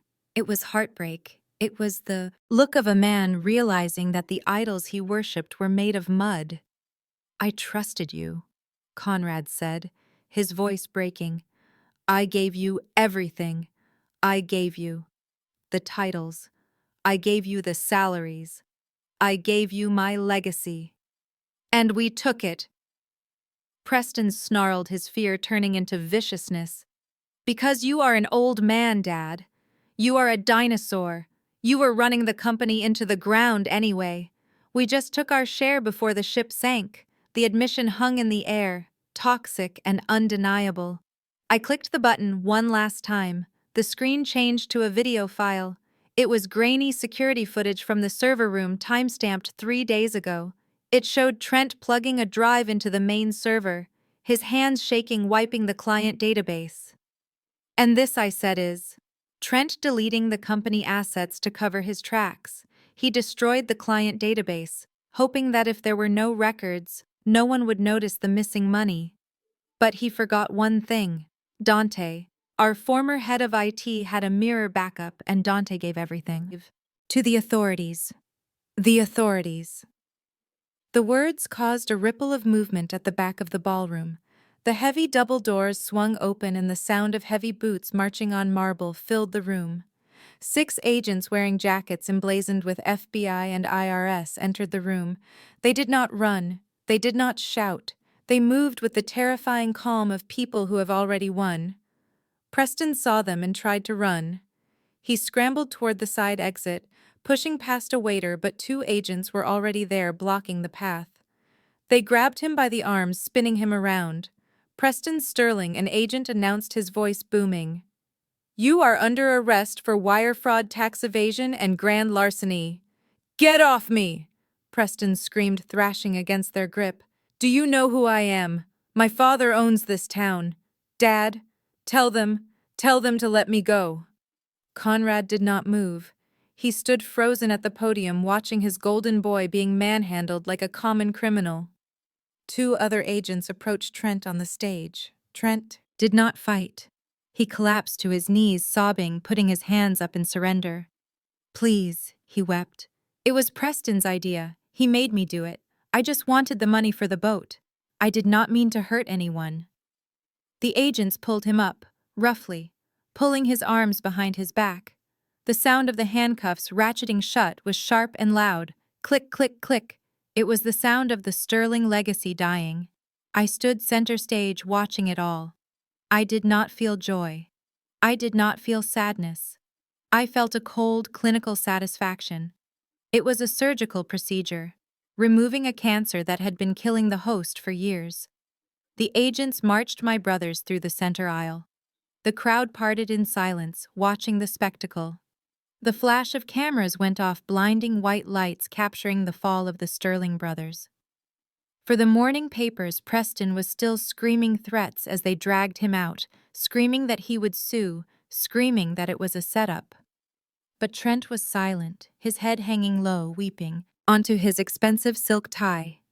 When the doors finally closed behind them, the room was deathly quiet. All eyes turned back to the stage, to the two people left standing there. My father and me. Conrad looked at the empty space where his sons had been moments ago. Then he looked at the screen where the evidence of their betrayal was still glowing bright. And finally he looked at me. He looked at the daughter he had dismissed. The daughter he had called a waste of money. The daughter he said was only good for a hobby. He saw me standing tall in my white suit, the owner of his debt, the owner of his company, the architect of his justice. His legs seemed to give out. He did not fall fast. He crumpled. He slid down the side of the podium slow and heavy until he was sitting on the hardwood floor of the stage, his tuxedo jacket bunching up around his neck. He looked up at me. His eyes were wet, red-rimmed, and filled with a terrible dawning realization. He had bet on the wrong horses. He had backed the men because they were men, and he had discarded the genius because she was a woman, and it had cost him everything. "Gwen," he rasped, his voice barely a whisper. You knew. You knew the whole time." I looked down at him from my position of power. I looked down at the man who had taught me that business was war, and then was surprised when I brought an army. "I knew, Dad." I said, my voice amplified. Filling the room, "I tried to tell you. I tried to show you the numbers. I tried to fix the problems. But you told me to go fetch you coffee, so I went and fetched the FBI instead." He put his head in his hands and a sob racked his body. It was a sound of total defeat. I signaled to the tech booth and the screen went black. The evidence vanished, leaving only the Nexus Logistics logo shining in the darkness. I walked over to the podium and took the microphone out of the stand. "Thank you all for coming tonight," I said, addressing the stunned crowd. "This concludes the presentation for Sterling Logistics. The bar is open, is courtesy of Nexus. Please enjoy the rest of your evening." I placed the microphone down on the podium with a thud. I turned and walked away, leaving my father sitting on the floor of the stage alone in the spotlight. A king with no kingdom, surrounded by the ghosts of his own prejudices. I did not look back.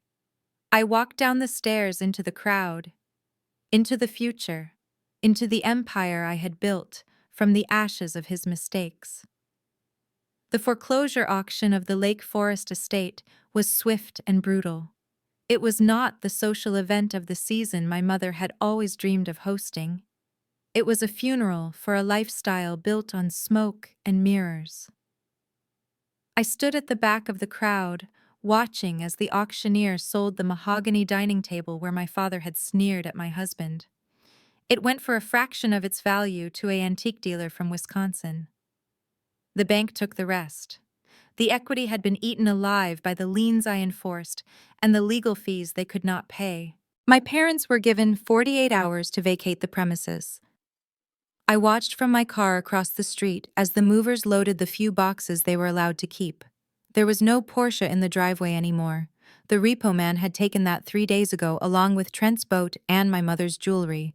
Conrad sat on the curb, his head in his hands, watching the life he built dissolve into cardboard boxes. He looked like a ghost. He had lost his company. He had lost his reputation. And now he had lost his castle. My mother Beverly did not handle the transition with anything resembling grace. She had nowhere to go.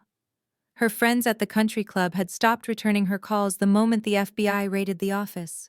She had to move in with her estranged sister in rural Illinois, a woman she had looked down on for 30 years for marrying a blue-collar worker. I heard through the family grapevine that she spends her days sitting on a porch that needs painting, drinking cheap box wine and screaming at Conrad. She blames him for everything. She blames him for trusting the boys. She blames him for antagonizing me. She blames him for being caught. She never blames herself for raising sons who were thieves or for ignoring a daughter who was a genius. She just exists in a loop of bitterness, trapped in a small house with a man she despises. As for the Golden Boys, their fall was absolute. The federal judge was not impressed by their lawyers' attempts to paint them as victims of a corporate misunderstanding. The evidence of the shell companies and the tax evasion was irrefutable thanks to Dante's digital paper trail. The judge sentenced Preston and Trent to 5 years each in federal prison. No parole for at least 3. I went to the sentencing. I sat in the back row. I saw them in their orange jumpsuits stripped of their Italian suits and their expensive watches. They looked small. They looked terrified. But the hardest blow did not come from the gavel. It came from the gallery. Preston's wife, the woman who had stood by him through years of neglect and lies, finally found her spine. As the bailiff led Preston away in handcuffs, she stood up and walked over to his lawyer. She handed him a manila envelope. It was divorce papers. She was taking the kids. She was taking her maiden name back. She did not even look at Preston as he was led out the side door screaming her name. Trent's fiancée was even faster. She had not even shown up to court. She simply returned the engagement ring to his public defender and blocked his number from the jail phone system. They were alone. They were bankrupt. They were inmates. The Sterling legacy was officially dead buried under a mountain of federal indictments and divorce decrees. I walked out of the courthouse into the bright Chicago sunlight and took a deep breath. The air tasted clean. It tasted like justice. It was a Tuesday in late December when I saw the ghost haunting the steps of my building. The Chicago wind was cutting through the streets, turning breath into ice, but inside the lobby of Nexus Logistics, it was warm and bright. We had just finished renovating the facade. The heavy, dark brick that my father loved, the brick that made the building look like a fortress, was gone. In its place was floor-to-ceiling glass. Transparency, openness. It was everything Sterling Logistics never was. I walked out the revolving doors, buttoning my coat against the chill. My driver was waiting at the curb, but I stopped. I stopped because I saw him. Conrad Sterling was standing near the planter box, shivering. He was wearing a coat I recognized, a cashmere overcoat he had bought in London 10 years ago. Back then it looked regal. Now it looked sad. The hem was frayed. There was a stain on the lapel. He looked thinner, his face gaunt and gray. The arrogance that used to fuel him, replaced by a hollow, hungry desperation. He saw me and straightened up, trying to summon the ghost of his former authority. He smoothed back his hair and forced a smile that looked like a rictus of pain. "Gwen," he said, stepping into my path. I signaled my driver to wait. I stood my ground looking at him. I did not feel fear. I did not feel anger. I felt like I was looking at a stranger. "Hello, Conrad," I said. He flinched at the use of his first name, but he recovered quickly. "You have done wonders with the place," he said, looking up at the glass tower. "A bit modern for my taste, but impressive. Very impressive." "What do you want, Conrad?" I asked, checking my watch. "I have a meeting." He licked his chapped lips. "I was hoping we could talk. Just for a moment. About the future." "There is no future for us," I said. "No, not us. Me." He took a step closer, his voice dropping to a conspiratorial whisper. "Look, Gwen, I know we have had our differences. I know things got heated. But I have been thinking, you are running a massive operation here. You need experience. You need someone who knows the history of this town. Someone with gravitas. I stared at him. He was asking for a job. After everything, he was standing in the cold, asking the daughter he tried to destroy for a paycheck. You want a job, I asked. A position he corrected quickly, his ego flaring up even in the ashes. An advisory role. Honorary chairman, perhaps. Something to show the world that the Sterling name still means something. I could consult. I could help you navigate the unions. And in exchange, a small stipend. Just enough to get me back on my feet. A salary commensurate with my experience. It was breathtaking. The delusion was absolute. He still thought he had value. He still thought his name was an asset when in reality it was radioactive. And why would I do that, I asked. Because I am your father, he said. His voice cracked and the facade finally slipped. The arrogance dissolved, leaving only a scared old man. Because we are blood, Gwen. Blood is thicker than water. You cannot let your own father starve. You cannot let me live like this. I raised you. I gave you life. You owe me this. Just a little help. Just a monthly check. Please. He reached out to touch my arm. His hand was shaking. I looked at his hand. Then I looked at his eyes. I remembered him sitting in his leather chair, cutting his cigar, telling me my salary was a waste. I remembered him laughing when I asked for fairness. I remembered him trying to send the IRS to lock me up. I reached into my purse. Conrad's eyes lit up. He thought I was reaching for a checkbook. He thought the guilt trip had worked. He thought he had found the crack in my armor. I pulled out a plain white envelope. I had kept it in my bag for weeks, knowing this moment would come eventually. I held it out to him. He grabbed it, his fingers greedy. He tore it open, expecting a check for thousands, expecting salvation. He pulled out the contents. A single $10 bill fluttered in the wind. Behind it was a single sheet of paper, a printed list of the homeless shelters in Cook County. Conrad stared at the $10 bill in his hand. Then he looked up at me, his face twisting in confusion and rage. "What is this?" he whispered. "Is this a joke?" "It is not a joke," I said, my voice cold and final. "It is a payment." "Payment for what?" "You once told me I was a waste of money," I said, stepping closer until I was looming over him. "You told me paying me a fair wage was throwing cash away because I was just a girl. You said I was a bad investment." I paused, letting the words hang in the freezing air. "I do not make bad investments, Conrad. I do not throw good money after bad. And I certainly do not want to waste another single cent on you." He crumpled the $10 bill in his fist, his eyes filling with tears of humiliation. "Gwen, how can you? That $10 is the exact value of the lesson you taught me." I cut him off. "You taught me that in business there is no room for pity. You taught me that weakness gets you killed. You taught me that if you cannot pull your own weight, you get cut loose." "Well, Conrad, I learned my lesson." I turned to the security guard standing by the revolving doors. It was a man named Miller, a former driver for Sterling Logistics, who my father had fired 3 years ago, right before Christmas, to save on a holiday bonus. Miller had been waiting for this moment. "Mr. Miller," I said, "this man is trespassing. Please remove him from the premises." Miller stepped forward, a grim smile on his face. "With pleasure, Ms. Sterling." Conrad tried to lunge at me, but Miller caught him easily, holding him back with one arm. "You cannot do this!" Conrad screamed as Miller began to drag him toward the sidewalk. "I am your father. I made you. You owe me." "I owe you nothing," I said, walking toward my car. I got into the back seat of the black sedan. The door closed, shutting out the cold and the sound of his screaming. I watched through the tinted glass as Miller escorted him to the edge of the property and released him. My father stood there clutching his $10 bill and his list of shelters, looking at the building he used to own. He looked small. He looked finished. "Drive," I said to the driver. As the car pulled away, I did not look back. I opened my laptop and went back to work.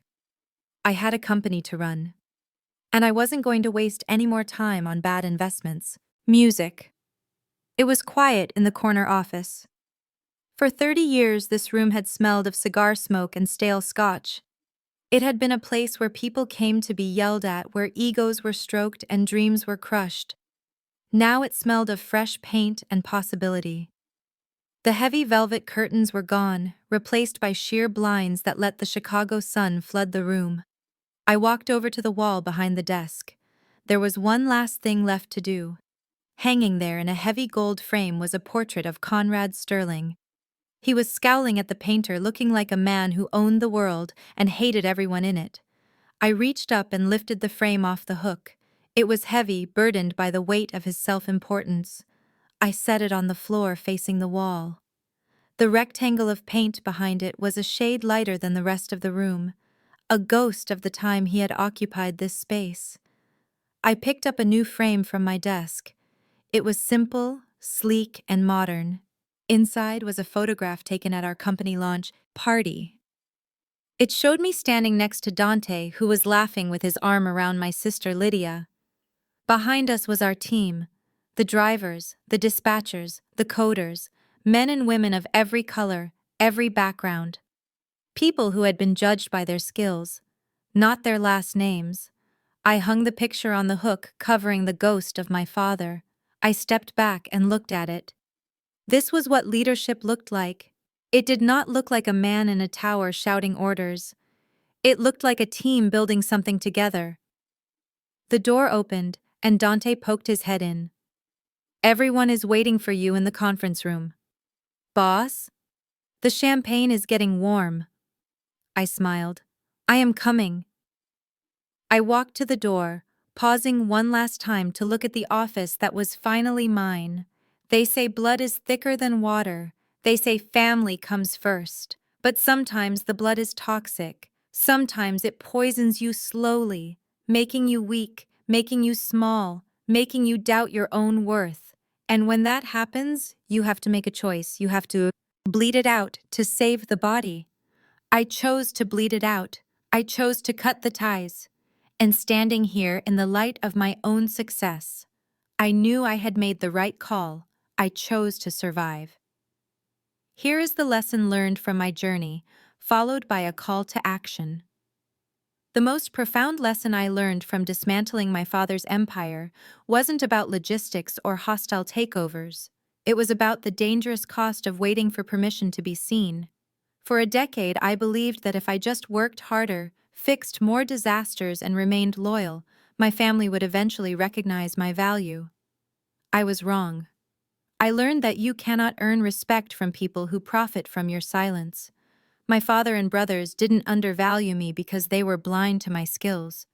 They undervalued me because it was profitable for them to keep me small. I realized that family is not a permanent pass for toxicity. We are often taught that blood is thicker than water, but that saying is frequently used to manipulate victims into accepting abuse. True family isn't defined by DNA.